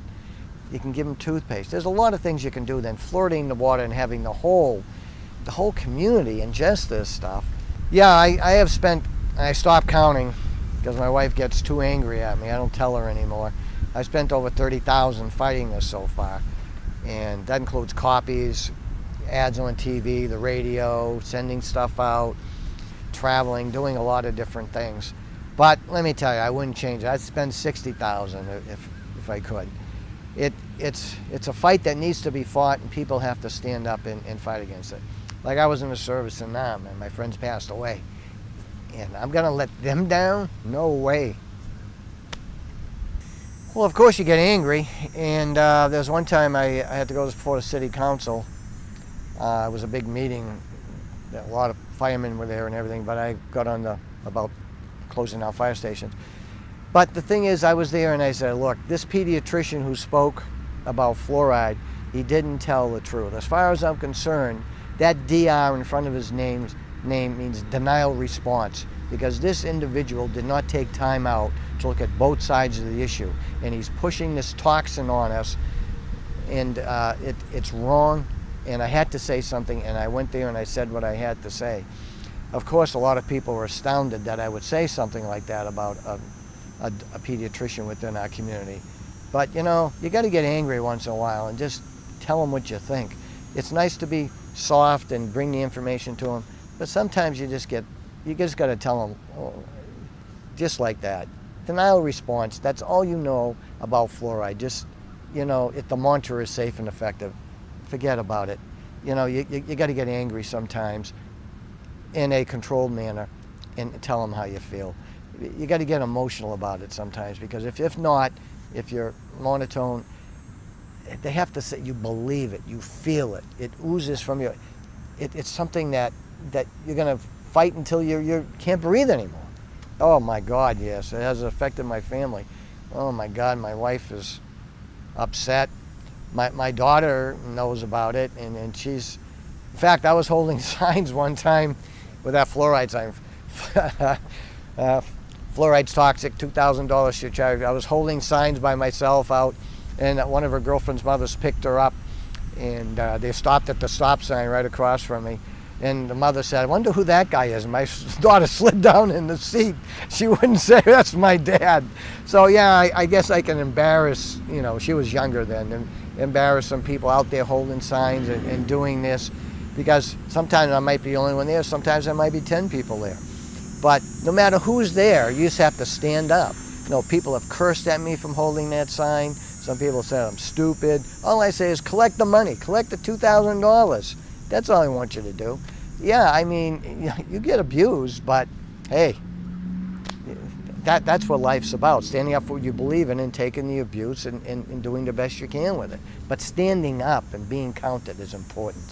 People call me an idiot. You don't know what you're talking about. You know, people like you shouldn't be in our community. It goes on and on like that. There are so many negative people out there that will just abuse you. But you can't give up. You keep fighting, and you keep moving on. And for the people you do find, they almost become your friends. You know, I mean, you don't see them that often, but you have a common bond and a common cause that's right and just, and that's what makes it all worth it. You have to believe it. Why would they do this? They're not getting any money. I'm not getting any money. None of us are getting any money. We're just spending it, and we're putting ourselves under the gun all the time. And so we're getting nothing except trying to help our community. My name is Daniel Stockin. I'm a public health professional. I'm a career public health person. I got pulled into the water fluoridation issue about 6.5 years ago when my boss got a skin rash on her arm. She asked me, she's very intuitive by nature, and she said, is it possible that this fluoridated water that I'm drinking and showering in could it be causing this skin rash that the doctors can't seem to get rid of? And so I did what I've done hundreds of times in my career. I just kind of back away from a chemical and look at how your body metabolizes it and what the target organs are, et cetera. And when I looked into this chemical fluoride, I mean, I had even worked with fluoride chemicals, some pretty dangerous ones. I had been involved in assessing and doing some work related to them, but I had never really looked at this water fluoridation issue and the chemical fluoride compounds that are used in the water. And when I looked into it, my jaw just hit the ground. And I saw all this information that was there. This was really a no-brainer. And so went to my boss and I said, you know, this is what I learned. And she was amazed, and we both were. And she told me that she didn't feel it was morally right for us to take steps to protect our own families and not to care about the other people around us. So she said, I don't know who you have to talk to, get it turned off. And so I was very green to this idea. I'm not a politician by trade or anything, and but I can tell when someone's trying to blow smoke past me on chemicals. And so I started thinking, well, I'll just talk to some people and see what happens. And I thought maybe this is a 5% of my time project for a few weeks. I was very green, I don't know. And suddenly the thing mushroomed almost overnight to where I was basically full-time at this thing, and it grew very quickly. And I began to receive correspondence from all over the planet and began to find out that this really was an issue that seemed to have a growing momentum to it. The first thing I found out is that most public health people and medical professionals don't know the basics, the fundamental issues about harm from fluorides. And that was pretty surprising for me. And I began to get some very disappointing reactions from my peers and colleagues in the public health field. And I began to see that they would jump through these contortions to continue justifying adding fluoride to drinking water. And it didn't make any sense to me because this was such an obvious situation where you can't control the dose and the chemical has effects throughout the body. So why would we be adding this to drinking water with people drinking it in unmeasured amounts? I was surprised that the public health community and the medical community was resisting this. I also found that legislators didn't want to touch it with a 10-foot pole. And I even had one legislator, he told me, you know, he said he'd been dealing, we gave him a bunch of information, and he began to look into it. Then he began to get the resistance. And so then he told me that these folks from the Dental Society had told him that they had formed a dossier on me and my boss, and I really don't care, they can form a dossier on me. But I was just sort of surprised at the pushback from people who you would think it was their job to look out for the public interest. And we haven't had the opposition where, you know, kind of overt, yeah, we've had some people say we're strange and weird and that kind of thing. And of course, for me that was odd because I was the guy that people wanted to come clean up their chemical messes and assess the safety of chemicals and biologic agents and things like that in their work environment. So now all of a sudden people are saying, well, yeah, you did that, you used to do these things, but now we don't believe you when you're talking to us about fluorides. That's not something unique. Frankly, a lot of people who are resisting or wanting to end water fluoridation, they get resistance and they're called names, and so that's not unique. But it has been part of our experience that the resistance, it's a kind of resistance that's not so much overt as it is they question your credibility, they question your information that you have, and they even question common sense, which for me was really strange. I mean, I can understand if there was an issue with a real questionable issue of nuances about a chemical's properties and things like this. But the fundamental issues about dose and exposure and susceptible populations, these were not difficult concepts certainly for the health-trained and the science-trained people to deal with. So what I found out really is that people are not dealing with this in an intellectually honest manner and in a scientific manner. Politics, emotion, money, other things like this get involved. I find that people really, as I mentioned before, they go through these contortions to continue justifying adding fluoride when we now know the primary effect is topical, not through systemic absorption. And now that we know that people are getting it from so many different sources, meaning in their foods and medications and in residues from pesticides and fumigants and things like this, it's a thing that I call multiple source overdosing. And this is not rocket science. This is real basic common sense. We sort of have this idea that they would never let us be exposed to certain kinds of things. There's this idea that they watch out for us. And I found that even amongst toxicologists and people who have really hardcore, heavy science, chemistry training and things like this, they leave behind some of the really basic tenets that are so basic and fundamental to assessing toxic effect. And the margin of safety in fluoridation is really strange, where, for instance, the maximum amount that's allowed in water in the US at the moment is 4 parts per million. There is no safe level for drinking water to put fluoride in there artificially. It makes no sense, because you cannot control the amount of the water that people are going to drink. You're going to have some people who drink 4 to 5 or 6 times more than someone else. You're also going to have some people whose body weight is double or triple that of other people who are drinking it. The very idea that you can give uncontrolled, unmeasured amounts of a substance that bioaccumulates in your body over your lifetime to people of varying medical susceptibilities and unknown medical histories makes absolutely no sense. This violates all the basic fundamental tenets of modern pharmacology and toxicology. It's kind of a little bit sad for me. It's a little bit sad when I find dentists, first of all, they're not allowed to practice in an area that's not their expertise, and they can't make statements about other areas of the body and how your body will react, and various organ systems outside the mouth will react to fluorides. And I have found dentists who really don't, many dentists who don't understand that they're treading on really thin ice. But when they talk about, oh, it's safe. Well, I would expect a dentist can talk to me some about what happens in the tissues and things inside my mouth. But it doesn't make any sense, obviously, for people with oral health training to make inferences or direct statements that my kidneys are not impacted by this, when they don't know even the basic information about kidney impacts, and they certainly don't know my medical history, and they don't know all these other things that might affect my health. So I find that there are some dentists, though, that have sort of gotten it about fluoride, but very few of them will speak out. There's just this inordinate amount of pressure from the dental societies and the dental infrastructure to keep people on the talking points about fluoride.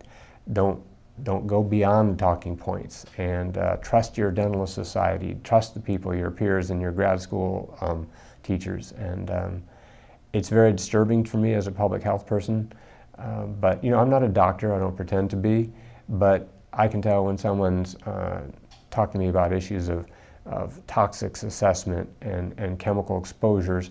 I can tell when, based on my career background and my training, that I can see when people are speaking out of school, when they're speaking beyond their level of knowledge. And I have found virtually, well, very, very few people in the dental arena, and even physicians, who know the most up-to-date information, the toxic data, the tox data, and some of the other information that's coming out from all around the world. It's hard enough, I mean, I don't kid myself, I know what it's like to try to keep up with literature just in a certain discipline. And you know, it's hard for doctors. They've got all kinds of things coming at them. So I understand that they can't understand and know everything, but there's some basic fundamental things that they shouldn't set aside when they're looking at this. I've seen that when we get in the room with people who are promoting fluoridation, very often they wind up embarrassing themselves. And I hate to do that. It's never my intention. I shouldn't say it's never my intention. Occasionally there are people that just need to be embarrassed, but that's not my personality to want to just embarrass people. But after repeated efforts to educate them, they've continued to just stonewall and not look at the information, and they want to stick their head in the sand. I have no heartburn if they wind up embarrassing themselves. I'll give you an example of what happened. One time I was in a meeting at a city council, and a state dental officer came in, and one of the city council people said, and this is on tape, I mean, they said, where are we getting the fluoride that we're using? And this dentist said, who was a dental officer for the state, said, I don't know. Well, that wasn't true because I had already given the information to the person. And then they said, well, you don't know. She said, so you're not aware that the fluoride we're using is the collected air emissions of the phosphate fertilizer industry, and you're the state dental officer, and you don't know this stuff, where the fluoride comes from? You could have heard a pin drop in the council chambers. It was, when I think back on it, it was this electric moment. You know, the incredulity that was expressed by the council representative that a state dental person who's paid and has responsibility to know this kind of information didn't know that information. It was so illustrative to me of the vast amount of ignorance which is in the medical and dental communities, which has allowed fluoridation to continue. Why is that? Because people don't have the time, sometimes don't have the interest either, to want to know this information for themselves. They want to believe the experts, the people that trained them. And what I've come to find out is that, and this is a disturbing thing to hear, but for every citizen that hears this, they have to understand our doctors, our dentists make big mistakes sometimes, big ones. And our government regulatory agencies make huge mistakes sometimes, and sometimes they don't get called on the carpet, but sometimes they do. So this has been something that I think we're going to see more and more of, that doctors and dentists, who are not the enemy, by the way, they're not. I mean, I think that there's other groups of people who are actively working that the primary people is not necessarily to blame the doctors and dentists. Having said that though, there's some real fundamental things that a doctor should recognize instantly, things about uncontrolled dose, things about enhanced susceptibility for certain population groups like diabetics and kidney patients, things like that. They need to know that information. One of the things at the Lilly Center that we began to focus on was disproportionate harm by fluorides to minorities, particularly Black Americans. We got interested in this when we began to look at some of the information that was coming out from the Centers for Disease Control. Back in 2005, they published in their MMWR publication some of their own information on a number of oral health issues and developments. And one of the things was that they talked about dental fluorosis, this teeth staining and pitting that's caused by overexposure to fluorides as a young child. And there's a chart. Now in this particular MMWR publication, it was a lengthy paper in there, and it had a whole boatload of charts and diagrams. Well, buried in the very back, in the very last, I think 23rd out of 23 charts, is this little bit of information that talked about the amount of increase in dental fluorosis that had happened relatively recently compared to the previous look-see at it. And they found out that they were describing the amount of dental fluorosis of various conditions, meaning very mild, moderate, or severe, in different racial groups. And I looked at this and my eyes just opened up really wide, and I saw that there was significantly more of this dental fluorosis disfigurement happening in Black Americans. And so I began to look to see, well, had anybody bothered to share this with the Black community? And it was very sad to see that no, there really wasn't an effort to share this. And it's not just the black community, it's also Hispanics and other groups. But we began to sort of reach out into the black community to say, have you ever heard this? I began talking to health professionals and to just black advocacy groups and things like that. I would show members of the black community and leaders pictures of it. And I said, you ever seen anybody that has this in their teeth? Oh yeah, sure, I've seen that. And are you aware of what caused it? No, isn't that because they just didn't brush their teeth well? And you know, there's this vast ignorance about it. And we began to ask CDC, the Centers for Disease Control, and other groups, what have you done to specifically educate, for instance, the black community about this? And it was amazing, the reaction we got. They'll do anything to not talk about the fact that they have not shared this openly. Sure, they put it in a tiny little table buried in the back of a study that's in a publication that hardly anybody but us nerds look at, right, on the internet. And then we found out last fall, meaning the fall of '09, that there was a study in the Journal of Public Health Dentistry, a dental journal, that they concluded that black children are ingesting significantly more fluorides than white children. And so here's what we've got. We now have evidence that there is more exposure in the black community and significantly greater harm, meaning the dental fluorosis disfigurement.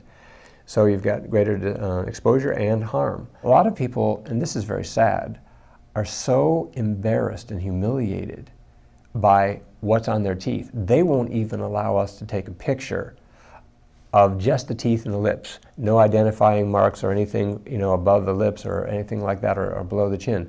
There's a significant group of people who really need to have this information, whose lives have been devastated. They don't want to go on job interviews. They don't want to go on, their social interactions have been affected. Their personality is affected.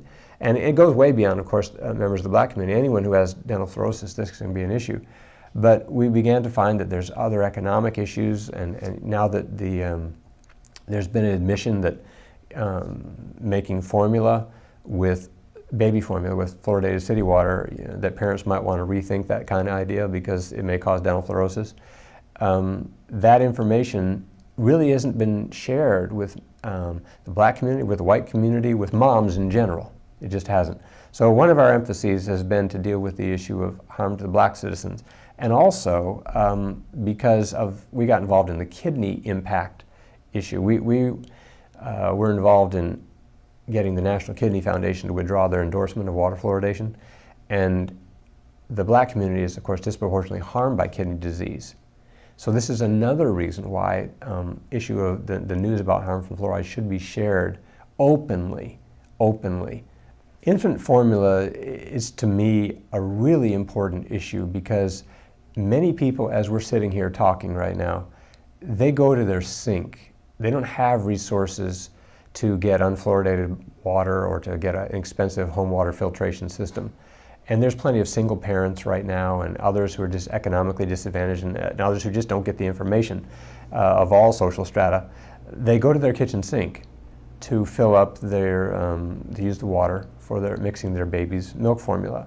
And you know, the National Research Council said in 2006 in their report on fluorides that infants and children in our country are ingesting 3 to 4 times the amount of fluoride as adults are on a body weight basis. And this is really serious because babies and children's bodies are, the cells and tissues are growing and cells are dividing so rapidly. So, you know, the impact is really significant. And the idea that it's only an issue for dental fluorosis in these children, that just flies against all sense of reason and common sense.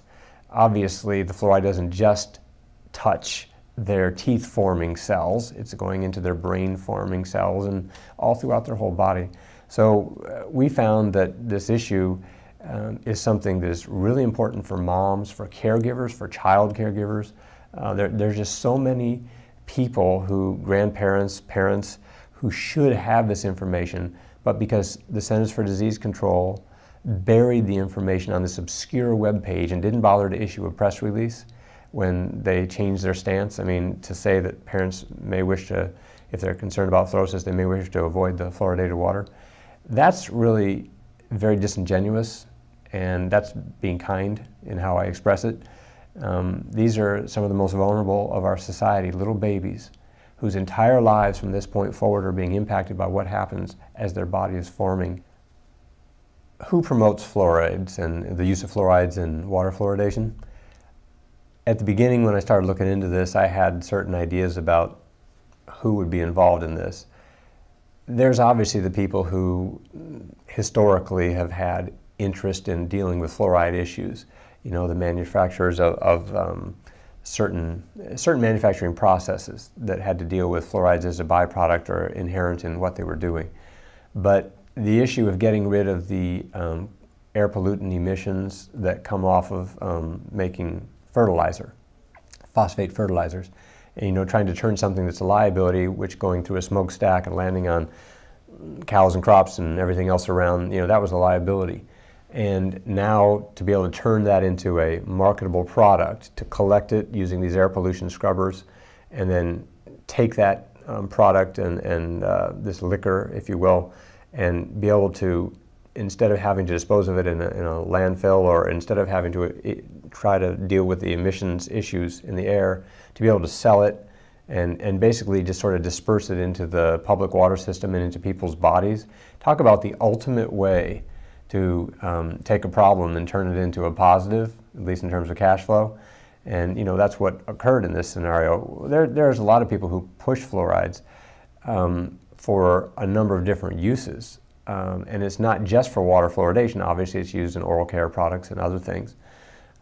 I think and in fact I know this is what's going to occur, at some point the public is going to associate the term fluoride and recoil at the term the way they do when they hear the word arsenic.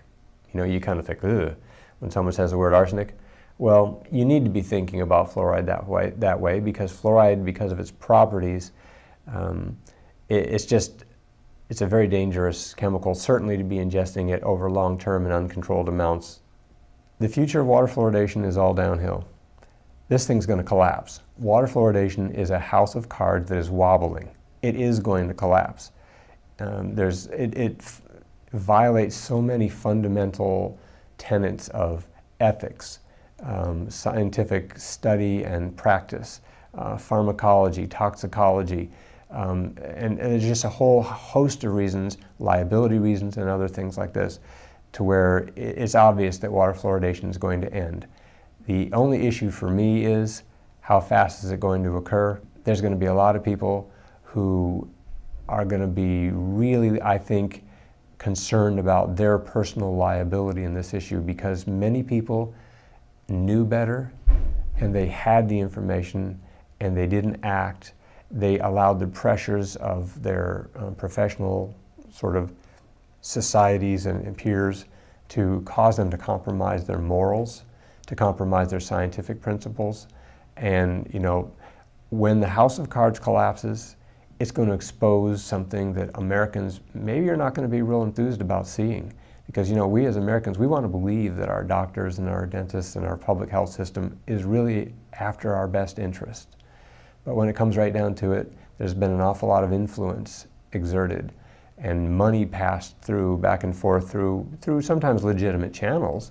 But when the money trail shows up and when the liability thing, when the smoke clears, there's going to be a lot of organizations and individuals and professionals who are going to wish that they had weathered the pressure put on them by pro-fluoride groups, because, you know, it's always better to, the truth, the funny thing, you know what the funny thing about truth is? After everything else is all collapsed around it, truth is still going to be standing. Truth doesn't need to be defended, but you know, it does help if we get ourselves in alignment with what's real and true. Truth is always going to be standing at the end of the game, but there are going to be people who are going to rue the day that they were just too concerned about what people were going to say about them and too concerned about the effect on their careers. Kidney patients should be told that fluorides accumulate more dramatically in their bones because their kidneys can't help excrete it out of their body. They have damaged function in that respect. And, you know, and there's other impacts inside their body. There's actual damage to the kidneys themselves, not just the bones. So that's just one small group. When you look at the numbers and crunch the numbers, look at this. You've got, what is it, 1 in 9 American adults has some form of kidney disease. Crunch the numbers. See how many potentially upset people there are. How many people are diabetics? And right now there's something like 50+ million pre-diabetics who they're thinking are going to convert many of them to diabetes. And the National Research Council said that diabetics, kidney patients, and seniors and infants, among other groups, are a susceptible subpopulation that is particularly vulnerable to harm from ingested fluorides. So just crunch the numbers. This is going to dwarf asbestos and tobacco in the course because of the sheer numbers of people and the breadth of the conditions which are impacted by the fluorides. Back around 1999, 2000, when it came out formally so that the primary effect in preventing cavities was through topical means rather than systemic absorption. In other words, when the fluorides touch the teeth in the mouth, that is the primary. And that's very important to say. The dentists have admitted this is the primary, very key word, primary way that fluoride works. And they try to say now, well, there's both systemic and topical benefits. And they try to say it gets in your saliva and bathes your teeth topically, but the amount that's in, CDC knows this, and they've admitted, that the amount that's in the saliva is such a small amount, concentration, that it's really not going to have much impact in preventing cavities. So the very rationale that started fluoridation, which was systemic absorption, has been invalidated back in around 99, 2000. That should have ended fluoridation right there. That was enough to just end water fluoridation. Because the primary original rationale had been invalidated. But of course the story keeps changing, the target keeps moving, and they find other justifications to keep fluoride in there. Why? It's damage control, it's risk management, it's trying to find a way to justify things rather than to call a thing exactly the way it is.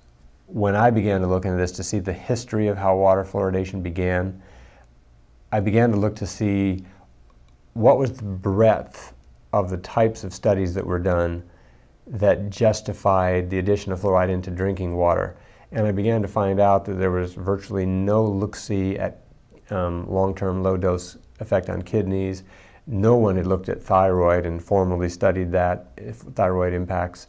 And when you think of all the ladies, particularly today, that have hypothyroidism, I can tell you I talked to a lot of these folks that have hypothyroidism, and they become white with anger when they find out the possibility, the fact that their thyroid condition may have been caused or exacerbated by fluorides. And that's very disturbing. So when I began to find out that this thing at the very beginning when they introduced it was mostly dental studies that were done, again, it just showed you that I think for the most part people, it wasn't like this large number of people trying to conspire to do this. People wanted to prevent cavities. They just did.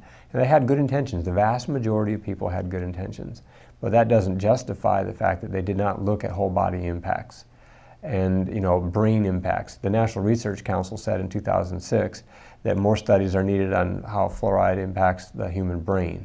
I think they said to clarify the impact on the human brain. I actually have people come up to me after reading that and they say, wait a minute, you mean we fluoridate and we don't know what it does to the human brain? And they're blown away by that. And of course they should be. We do hear the CDC and other people talk just ad nauseum about how there's supposedly 60 years of studies showing fluoride to be safe and effective. And the interesting thing is that if that's true, then why did the National Research Council's report in 2006 come up with literally volumes of research that has never been done, that they say should be done on the impacts of fluorides? And it wasn't that they're not saying study high doses. Sometimes they're talking about study this at 1 part per million to 4 parts per million. Study it at low levels and varying levels. So I don't buy it when people say the National Research Council report has nothing to do with fluoridation. That report showed that it acknowledged that fluoridation began without really knowing what the impacts were going to be on kidney patients. So this idea that there's 60 years of studies, that's just simply not true. Let's just call it what it is. It's just not true. The vast majority of the people that are promoting this for the past number of few decades at least are really just, at least the dentists and doctors, they're just kind of in lockstep with the mothership, if you will. They're saying what their dental societies and medical societies give them to say. It's not that the vast majority of them are some sort of plotting people with malintent. Now, there are some people, of course, who make money on this whole fluoride thing. There are dentists, and let's be real about it, the fastest growing sector of the dental industry, I'm told, is the cosmetic side of it, the cosmetic dentistry side of it. And yes, dentists do make money fixing dental fluorosis in people. And do they tell them that fluoride's caused it? In many cases, and the people we talk with, no, they were not told. People are under the impression that it was their lack of oral hygiene and taking care of their teeth and things like this. But this idea of how do you approach sharing the story, I don't find a lot of benefit, frankly, in going down roads and talking about these things that I can't prove, that they're these legends that are just kind of all over the internet in some places. But there is plenty of science now to end fluoridation. There just is. So there's also the ethics issues. There's economic issues. So we stick with those because they're real and provable.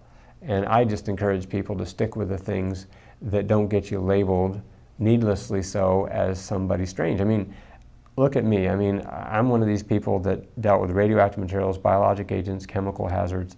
I'm the former manager of the EPA Western Regional Lead Training Center. My career path was just normal and straight, you know, and graduate training in public health and emphasis in environmental health. And, you know, there are people that will say, well, you're just using weird science, and they say worse things than that to me. But when they say that, you know, they don't address the specifics of what we say. They rely on endorsements. They rely on generalities. They don't deal with the specific science. They don't deal with the specific issues of dose that's uncontrolled, and what about safety margins and all these kind of things. They tend to want to shoot the messenger, and they tend to want to switch the subject, change it to something else, and use circular reasoning and logic. And frankly, you know, the days of that being effective are rapidly dwindling. And I'm really excited to say that, because I can see now that people are being called on the carpet more and more. And now that the attorneys are getting involved, I talk to attorneys all across the country with more and more regularity now, and they're waking up to this issue. That's really critical, that the people get put under oath who've been not telling the truth, who've been avoiding telling the truth. There are certain questions CDC, the Centers for Disease Control, they simply have refused to answer. They'll do anything besides answering these questions. They'll dance. They'll cite organizations that endorse what they're doing, but they won't answer some really key specific questions. How do you control the dose of fluoride that a person gets? How about this? How does a person find out how much is in their bones right now, today? Do they want to do a painful bone biopsy? No, they're not going to do that. You can't really know how much is in your pineal gland. You can't know how much is in your bones. You can't know some of these really important things. With water fluoridation, how are you going to, for the people that want to avoid getting the dental fluorosis and they don't have money to get a filtration system, they don't have money, you know, for their children I'm talking about, and they don't, or they want to avoid it for their home, who's going to pay? You know, there's a lot of these kinds of questions that people just have never been forced to answer, and when people get put under oath, watch what happens when some smart attorneys really press hard on the questions that no one has ever been forced to answer.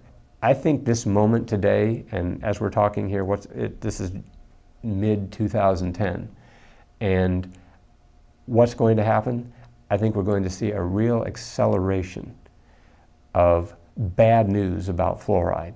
It's all bad news. It's all downhill. I would not want to be promoting fluoride these days. I wouldn't want to touch it with a 10-foot pole. It's just, from a risk management standpoint, it's not worth the risk financially, to people's health, for litigation purposes, etc.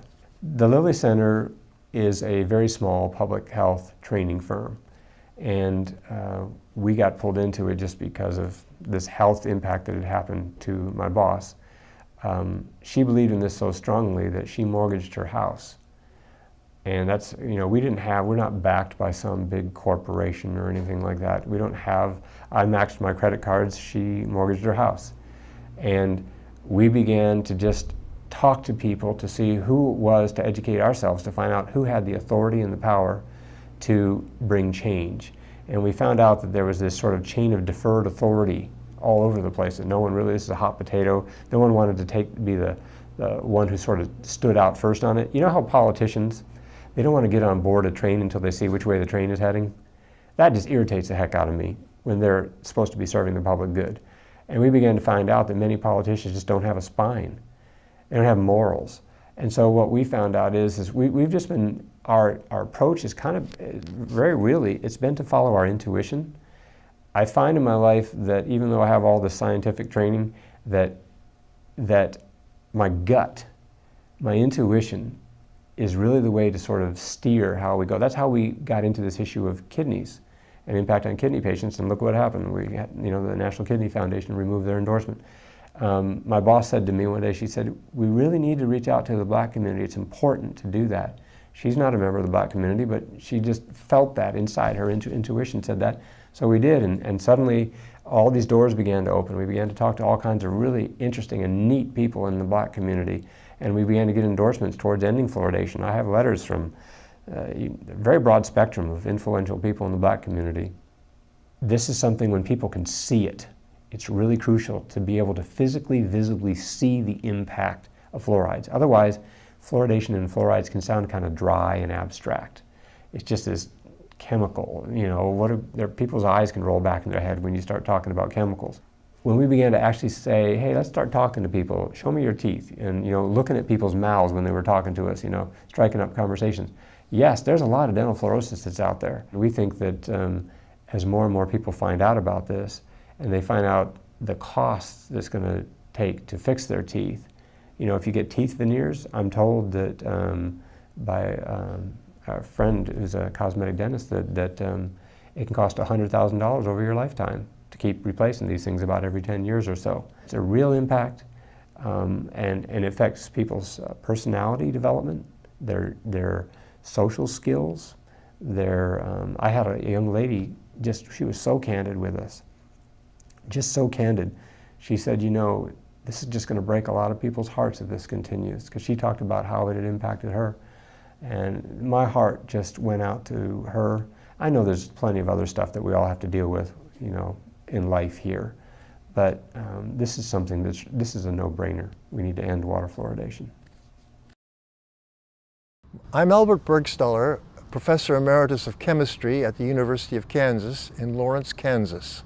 My research on fluorine actually began in connection with my organic chemistry research, making fluoroproline, which is an amino acid with a ring, and putting that fluorine in there made some differences in how it would behave in some biochemistry and the biosynthesis of collagen. During the course of that research, I began doing more reading about fluoride and in general as a negative ion of the element fluorine. Now, in the course of that reading, I discovered that it causes effects on the thyroid gland. Intake of about 4 to 5 milligrams of fluoride per day will depress thyroid function. And the reason that became of interest to me is because I myself had been diagnosed with a low thyroid function a few years earlier after I came to Lawrence, Kansas. My doctor was puzzled by why it was happening, and it put me on the thyroid extract to control it, but nothing beneficial was happening. I had a whole series of symptoms that bothered me: waking up tired, feeling a dry throat, a bloated feeling in the stomach, some headaches, aching joints, and it just didn't seem right, but particularly the tiredness after what should have been a good night's sleep. So the doctor diagnosed me as having a low thyroid function with a basal metabolism of -22. This was about 2 or 3 years after I came to Lawrence in 1956. So I persisted with this situation, but I noticed I was drinking a lot of water, as much as 4 or 5 quarts a day, which would have given me the equivalent of 4 or 5 milligrams of fluoride per day. So I immediately thought, well, maybe if I just switch to non-fluoridated water, might see whether I'm one of these persons who's sensitive to fluoride. And sure enough, after a few days, I noticed my dry throat disappeared, waking up more refreshed. Gradually, the aching joints disappeared. A whole series of changes took place spontaneously, even though I then stopped taking the thyroid extract. Well, I persisted in this new pattern for about 3 months, called my doctor up and told him I'd like to have a new check on my basal metabolism because I'd been doing something different. And sure enough, he checked it out and found it was right back to normal at 0 and stayed that way since. And the more I read, the more I realized this was a very serious problem that had been largely excluded from the standard textbooks and the main reading that people would ordinarily do.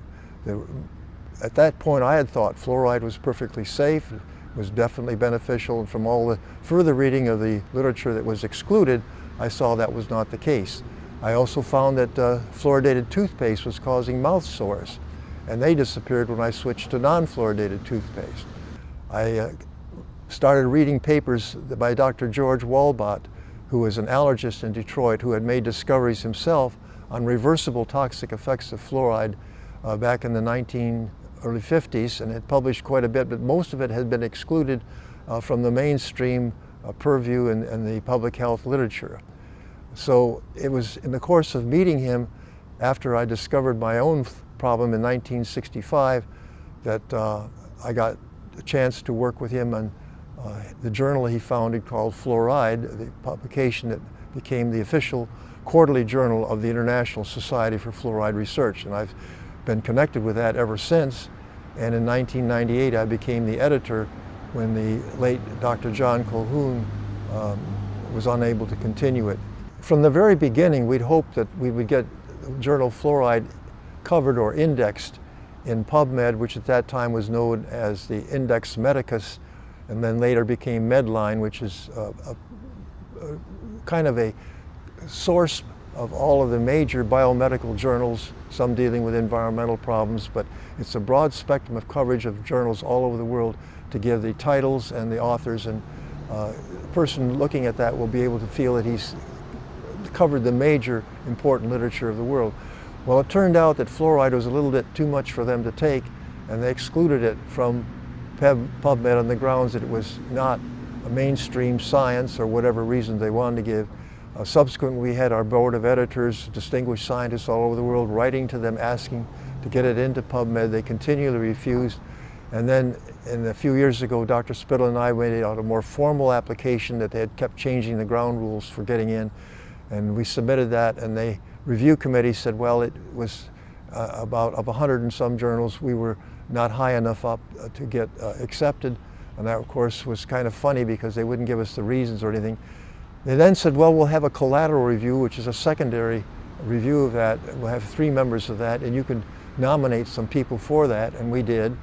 And the people we nominated were highly qualified in the field of fluoride research, and then we found out later none of them had even been consulted or asked to serve on this review panel.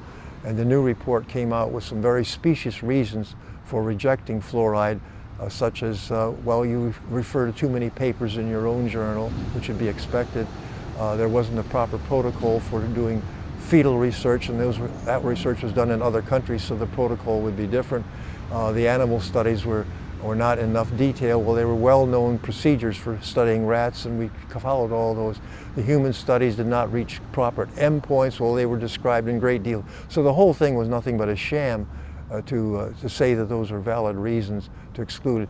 And then they even wrote a letter saying, well, we don't see many papers on the pro-fluoride side, and I sent in a whole group of lists of papers with abstracts that we had actually covered pro-literature very well in our journal. So that's where it stands today. They've rejected it on what I think are specious and really quite innocuous grounds, and we'd like certainly to get this straightened out, because what happens in the biomedical literature, people will go to the PubMed or Medline, and if they don't find something there, they feel it's probably not been published. Now, they could go to SciFinder Scholar, published by the American Chemical Society, where fluoride has been included right from the beginning. Web of Science is another retrieval engine that would get them access to fluoride, or even going to Google, they'll find a great deal of research published in fluoride in that way. But most scientists today that deal with biomedical problems in the field of dentistry and public health and so on, restrict their research surveys of the literature to PubMed, Medline. Now, one of the main reasons I've stuck so hard and so long with this is the fact that fluoride in fluoridation, fluoridated toothpaste, and in fluorine in various medical products has an enormous impact on people who are sensitive to fluoride. And so we have a large number of people in any population that are suffering very serious ill effects from fluoride. The arthritic symptoms can become crippling in many cases, and the gastrointestinal disturbances can be very disturbing. Effects on the skin can be very troublesome. So all in all, some reversible, some not. Connections with cancer is a very real problem. My own research on Down syndrome showed that there's a connection, at least in the early years of a woman's life where she's having babies, can have a greater incidence of Down syndrome babies when she's in a fluoridated versus a non-fluoridated community. And very recently we've got new data showing that the failure of many women to have full-term babies or developing a lot of anemia during pregnancy can be caused by the fact that too much fluoride is preventing the absorption of folic acid and iron, which are very critical to have healthy babies. And this whole picture of the toxic effects of fluoride, depending on a person's genetics, their health, and their state of nutrition, can be very important. People with excellent nutrition, plenty of protein in their diets, will usually be much less sensitive to fluoride than those who have poor living conditions and less nutritious diets. And that has turned out to be the real key factor in so much variability. In the inner cities where people may have high sugary diets without good enough nutrients, they're going to suffer more tooth decay and ill effects from fluoride than those who have better diets. Well, the original studies behind fluoridation came about during the 1930s when the question arose what was causing dental fluorosis. And when that was discovered to be fluoride in the water at very low concentrations, some studies were made to suggest that maybe it also may be related to tooth decay being less in those areas with fluoride. Well, the problem with that was that those waters generally had more calcium and magnesium, which is beneficial for teeth, and also more exposure to sunshine. So there were covariables that weren't properly sorted out. But some of the original data, when looked at closely, really didn't show that good a correlation. Later they then picked some cities that had lower tooth decay rates and gradual increases of fluoride level in the drinking water and thought they had a good correlation with more fluoride, less tooth decay, more fluoride, more dental fluorosis.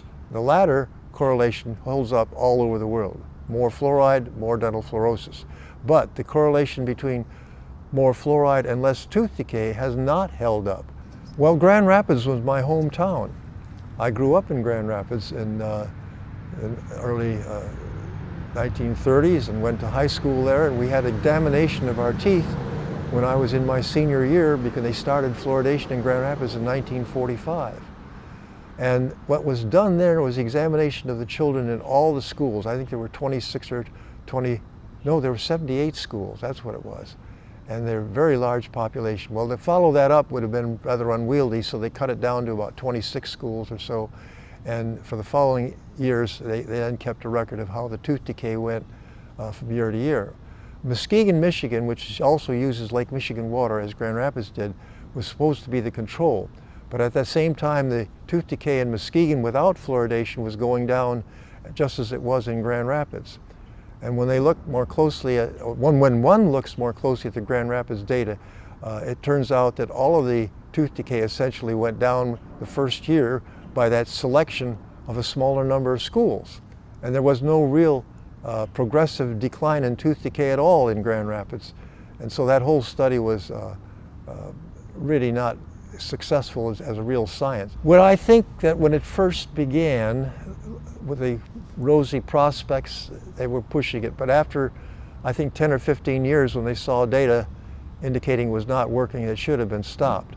And as a scientist, I think people should be willing to look at hard data and not just stick to a plan that they thought was working. I think right now it's a matter of such embarrassment to the Public Health Service to admit that they made a big mistake, and the liabilities for having harmed people must loom very large in their minds for this. And certainly that's true also in Canada, where there's great concern about liability for having fluoridation. So they tried to make it such that it's a legitimate power of the government to do this without liability. The same thing in Great Britain.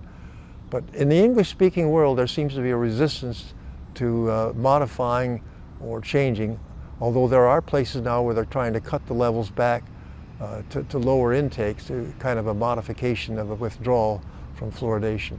But it's really quite a waste when you think of the cost of adding these fluoride chemicals and the equipment and the control and so forth for something that's not working, causing a lot of damage to the plumbing and the machinery that is involved, and the dangers of overdosage, which frequently, and the harm that can cause. When you put it all together, it seems absolutely crazy to have such a very small fraction of the water being used for a purpose that's not even working. Well, the precautionary principle is a good one, because what it says in effect is if you have evidence, even though it's somewhat uncertain or questionable, you should go with the side of being cautious and not taking unnecessary risks. So without benefit, what is the point of this?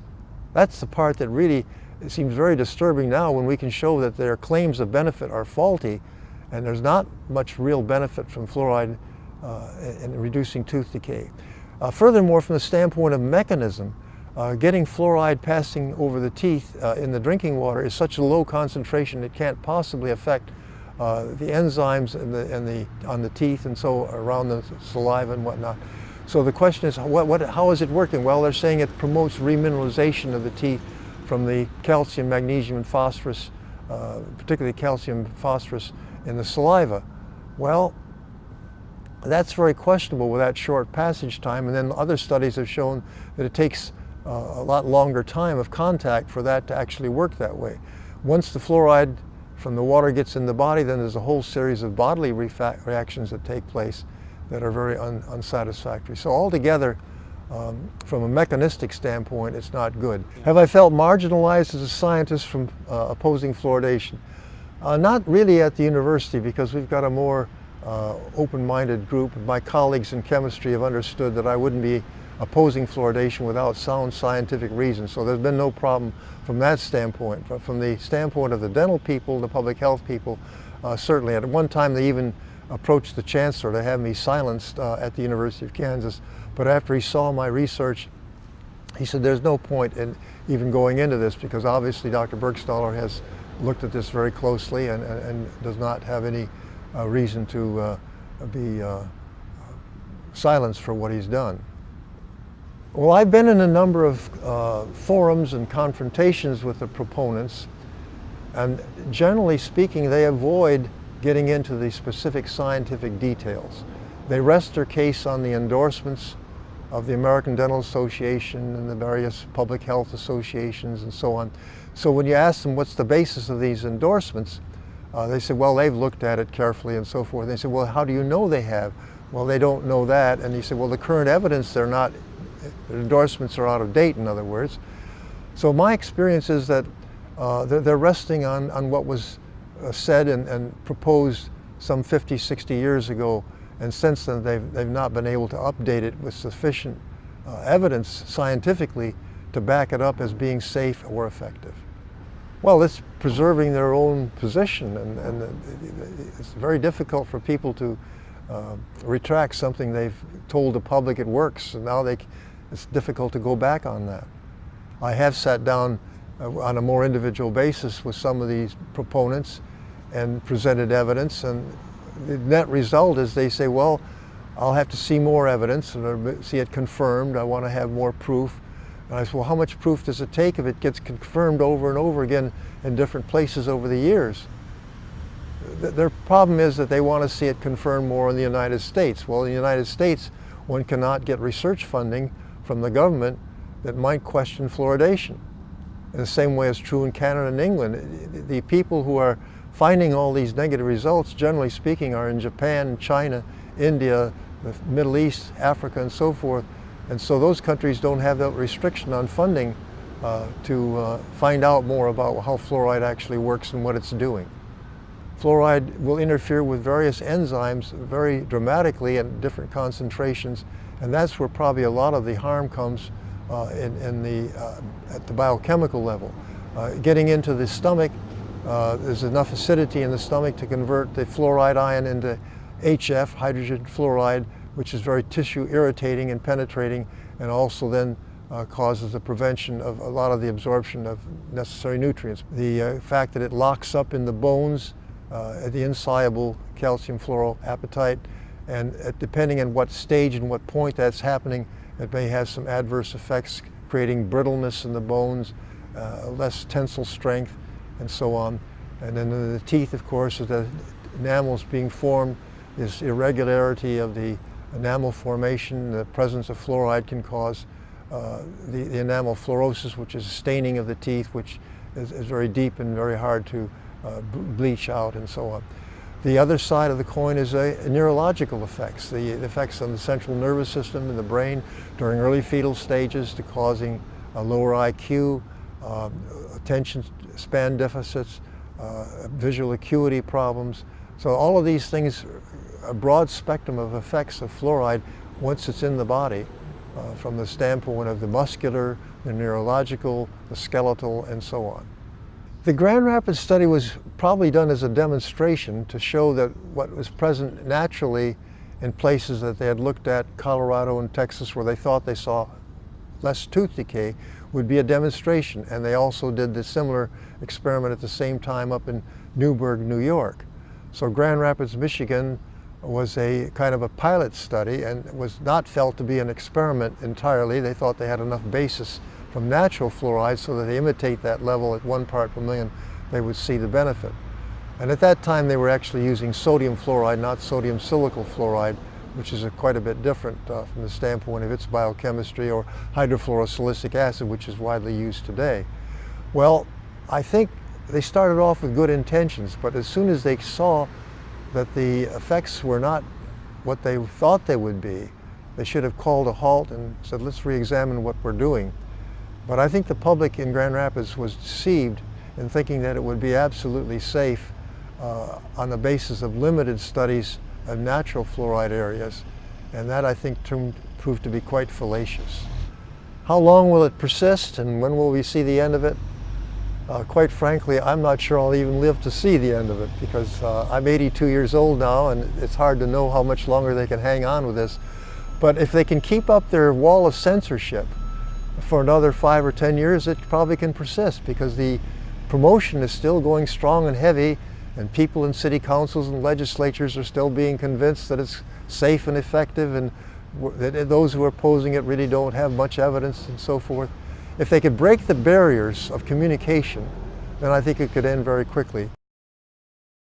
I think I figured out that fluoride was a problem when I was about 30 years old. I'd had a baby and I wasn't tolerating my toothpaste. It made my gums bleed, and I had cankers after brushing my teeth with fluoride toothpaste, so I stopped using it. I didn't really know the full extent of how fluoride was affecting me until I got involved with the Fluoride Action Network around 2001, I think, when I realized that I had been severely fluoride poisoned after surgery because a general anesthetic has fluoride drug in it. And I just wasn't able to tolerate it because of my previous level of fluoride poisoning. Because I had been born in Grand Rapids, Michigan, which was the first artificially fluoridated city in the world, I had a total body burden load of fluoride stored that was now putting me at risk of the tiniest additional exposure from food, water, and air pollution, let alone prescription drugs. So my life was pretty constrained because I just had to walk this real tightrope of avoiding accidental exposure, or else I would get really ill and I wouldn't be able to function. Chronic depression and insomnia and thyroid issues, none of those were ever handled properly by any doctor I ever saw. But then for several years I had a really great family doctor who himself had chemical sensitivity, so he got it. And he was the only one I ever met who was open to the idea that fluoride was part of the problem. Other than that, most public health officials and dental people treat me with contempt. How dare I question their expertise? How dare I even propose that any of my problems and symptoms and lab reports have anything to do with this wonderful program of public health, which only helps everyone. My sister and I were born in the first 10 years of the fluoridation experiment. Our teeth were not improved. We had tons of cavities. I had cavities even before I had my adult teeth. Like before age 6, I had cavities. I had mercury fillings before I even went to school. And so did my sister. So if we were the target recipients of all that benefit, how come it didn't work? In fact, there were hundreds of Grand Rapids children who, like us, who clearly did not have better teeth as young children, and we were just dropped from the studies. They just didn't follow us, they didn't include us. They picked and chose children who didn't have cavities and then made it up to look like it was a grand success. And that was part of the big fraud. But it spread everywhere in North America and then to other parts of the world as a direct result. And I, as a grown woman, really resent being used fraudulently that way when I was an innocent child who couldn't possibly have voted for this. My early exposure in Grand Rapids is one of the reasons why my health is affected today. We now know that the load you get from conception to birth is very important. We know that the fetus and child are most vulnerable to fluoride toxicity. And this is because the fetus cannot excrete fluoride. The fetus incorporates everything in the mother's blood that it sent. Remember, this whole thing was a big success. The Grand Rapids trial was the basis for selling it to the rest of the world. I do think they had a foregone conclusion. They were either convinced that this was a good thing or they had an ulterior motive, but either way, it was a foregone conclusion and they just built everything around it to make it so. I see my role as an activist to first offer help and information to other fluoride poisoned victims. I have done dozens of deputations now to committees and city councils, and the overwhelming response has been cold contempt. Get me off the stage, take the microphone away from me, get me out of there. They just don't want to hear it. The response from environmental groups and citizen activist groups and ordinary voters groups is very different. They always get it. Who's responsible? My guess is that in Canada it is faceless bureaucrats behind Health Canada giving false information and outright lies to the officials that we elect to make policy and uphold our laws. And we can't reach them. They're they're under a cone of silence or something, but they have incredible power to manipulate public health policy and laws in this country, and that's wrong. I guess the personal thing for me is that I want to know why I and other fluoride poisoned people seem to be invisible. Like, why don't we count? When they say the benefits outweigh the risk or that the risk is negligible, what risk are they talking about? Are they talking about the risk to me, like my lead poisoning and my thyroid disease and the years of chronic fatigue and fibromyalgia? Is that what they're talking about? Is that what they really think is negligible? And if so, where is the statute that gave them the authority to do that to me? Where is the statute that gave them the authority to do that to my daughters who have dental fluorosis and thyroid issues? Why don't we count? When they talk about the benefit to all, why aren't we included? We didn't benefit. This so-called experiment or trial in Grand Rapids and Brantford and Newburgh and Kingston was not a trial at all. I mean, they were experimenting with human beings in direct opposition to the Nuremberg Code that had been adopted at the end of the Second World War. And the so-called democratic American system let them get away with it.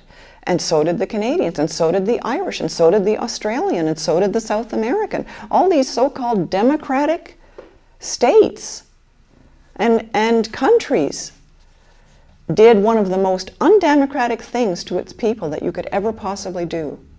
And that is to deny them the right, the fundamental right to water that does not contain a toxic medication. How do you counter a lie? You keep on telling the truth until you die.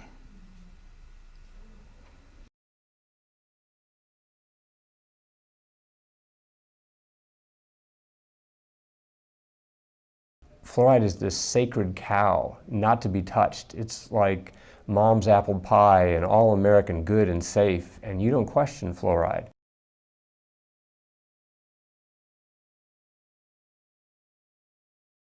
Paul Connett, Professor Emeritus of Chemistry from St. Lawrence University in Canton, New York, and now the Executive Director of the Fluoride Action Network. 14 years ago, my wife put a bundle of papers down on my table and said, "Dear, would you read these?" And I said, "What is it?" And she said, "Fluoride, fluoridation." I said, "Take that stuff away. These people are crazy." At that time, I felt that fluoridation was all cut and dried, it was safe, it worked well for teeth and so on, no problems. After I read the papers, the scientific papers, I was really rather humbled and embarrassed, because I realized that this impression that I was walking around with, that there was no issue here, there was no debate, was clearly not true. There were very serious questions. One of the issues that concerned me greatly was how low the level of fluoride is in mother's milk. It's actually as low as 0.004 parts per million, which means that a bottle-fed baby in a fluoridated community where the parents make up the formula with fluoridated tap water is going to get 250 times more fluoride than a breastfed baby. And I felt then, and I feel now, that nature wouldn't have screwed up on something as fundamental as what a baby needed for healthy growth. And as I read more, I realized that there were some serious health concerns here. And as I read still more, it was clear that there was no difference in tooth decay between fluoridated and non-fluoridated countries. And also, even though most people have been persuaded that everybody is doing it, and you could argue that most people are doing this in the United States, but most people in the world are not doing it. Most countries are not fluoridated. 98% of Europe is not fluoridated. The majority of countries are not fluoridated. In fact, there's only 8 countries in the world that have more than 50% of their water fluoridated. So the odd men out are the people that fluoridate. If you get chance to talk to an audience with an open mind, an audience that's prepared to listen, it doesn't take very long to persuade them that this is a very silly practice. It's bad. It's a bad medical practice. When you think about it, once you put it in the water, you can't control the dose. Once you put it in the water, you can't control who gets it, which means the very young, the very old, the very sick, the people with impaired kidney function, the people with poor diet. And also, there is no individual supervision. There's no doctor checking to see if there's any side effects. And if you believe in fluoridation, that you believe that there's this single drug in the world that has no side effects. It would be absolutely remarkable if fluoride had no side effects. And the only way they're able to maintain this very unlikely position is that they're not doing comprehensive health studies in the United States to see if communities that are fluoridated any contaminant, any material that's likely to end up in the water when water percolates through rocks. So there's a standard for arsenic, there's a standard for lead, and there is also a standard for fluoride. And since 1986, that standard has been 4 parts per million. And the National Research Council, who did their review at the request of the EPA and funded by the EPA, after 2.5 years came back and said the 4 parts per million standard is not protective of health, and you should do a new health risk assessment to determine a safe MCLG. MCLG stands for maximum contaminant level goal. That is the safe standard based upon the best science with an appropriate safety margin put in to protect everyone, because the Safe Drinking Water Act should protect everyone, the standard. Well, after 4 years plus, The EPA has not done that, and yet the calculations are relatively simple. The National Research Council did all the work that they were requested to do. Nearly all the endpoints that they need are there. The levels which cause those endpoints are there. All they have to do is to take those endpoints and apply standard procedures, and if they would do that, then the MCLG that they would come up with would be far less than 1 part per million. And of course, if they did that, it's the end of water fluoridation. So the EPA, if they did their job, would be able to end water fluoridation tomorrow.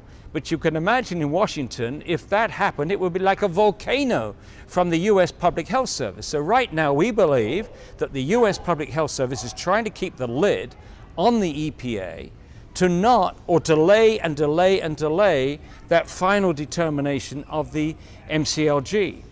Well, you know, in the last couple of years, we have a new president. And one of the things that President Obama has said is, I want to see scientific integrity and transparency in our regulatory agencies. I want them to do their jobs honestly because of all the scandals about industry influence and pressure, the pharmaceutical industry on NIH, on CDC, and so on. And so what we need is for President Obama to match this beautiful sounding rhetoric with reality. And the quickest place to do that is with the EPA. So we need President Obama to say to the EPA, do your job. Do your job scientifically. Do your job honestly. Let's have a safe MCLG. And one extra thing, I will protect any scientist at the EPA that does this honest job. You will not be fired under my watch. You won't lose your pension, you won't lose your promotion, you won't be fired, you won't be harassed or penalized in any way. And it's sad to have to even suggest that that might be necessary, but we've had situations in the past where scientists of the EPA have been fired because they were outspoken on aspects of fluoride's toxicity. So there we have it. We could be ending fluoridation tomorrow if the EPA did its job, or even more importantly, if the President of the United States' evidence of effectiveness gets weaker and weaker. As they admit now that the mechanism, they got the mechanism wrong for over 50 years. For over 50 years they thought that the baby had to swallow the fluoride and the fluoride would be incorporated in the growing enamel. So when the teeth erupted through the gums, they would be harder and more protected against acid attack. They now say, no, that doesn't work that way.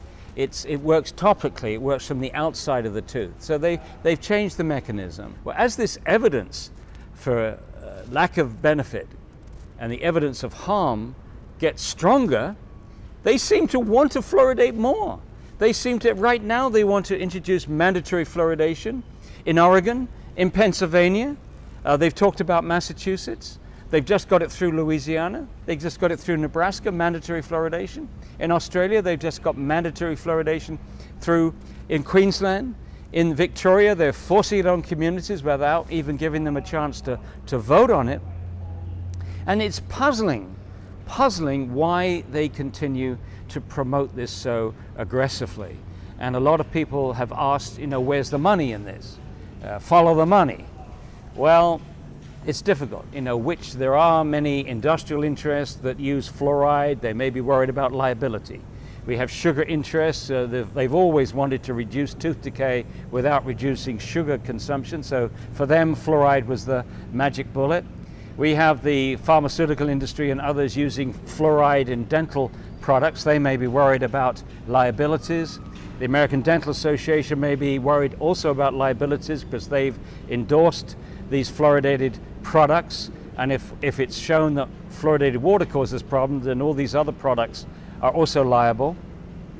But I think the real issue here is loss of credibility. I think the US Public Health Service and all its minions, the NIH, the Department of Health and Human Services, the CDC, and so on, have all promoted fluoridation so aggressively, so enthusiastically. Every Surgeon General has endorsed fluoridation since 1950. And I think now they feel that if they admit that they were wrong, that this is going to harm their other public health projects. My advice to them is the way to minimize liabilities is to stop fluoridation in the name of the precautionary principle. That way you don't admit to anything. You're not saying we think that fluoride damages bones and that's why we're stopping, because if you did it that way, then the lawyers would be jumping up and down across the country and having lawsuits for everybody who's had a hip fracture, everybody's got arthritis, everybody's got lowered thyroid function. So I think that's the way. As you know, Bill Hersey at the EPA said it very well. He says they're riding a tiger and they don't know how to get off. You know, they've told everybody for years that it's safe and effective, and it's neither, but they don't know how to admit up to that. But as I say, I think a careful application of the precautionary principle would get them out of a tight corner. You've got two choices.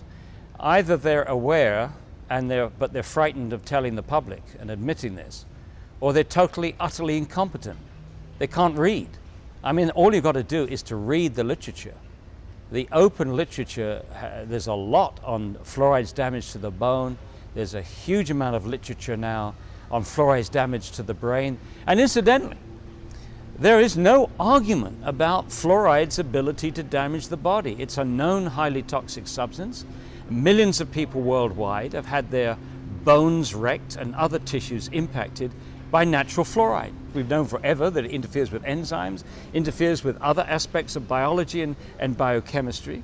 And it's also very clear and well established in literally hundreds of articles from India and China and other parts of the world which have high natural levels that people's lives have been ruined by exposure to fluoride. Skeletal fluorosis, damage to the brain, damage to the kidney and other things, well established. The only argument that's left is there an adequate margin of safety between the levels which cause this harm in the literature and the levels at which people are exposed in a fluoridated community. Now, I would state quite clearly and categorically that there is no adequate margin of safety to protect everyone in society drinking fluoridated water. So it's a practice that should be ended as soon as possible. And it's not as if we don't know that it's harming people. There are 32% of American children, and this is a study conducted by the Center of Disease Control in 2005, admits that 32% of American children have dental fluorosis, which indicates that they've been overexposed to fluoride, not just in fluoridated water, but from all sources of fluoride, dental products, air pollution, some foodstuffs, and of course fluoride in water, and also fluoride in the foods and beverages which have been prepared with fluoridated water. You add all that up, and our kids are being overexposed to fluoride. And their gamble, always they say that dental fluorosis is a cosmetic effect. Nonsense. It's the first indication that the body is being poisoned by fluoride.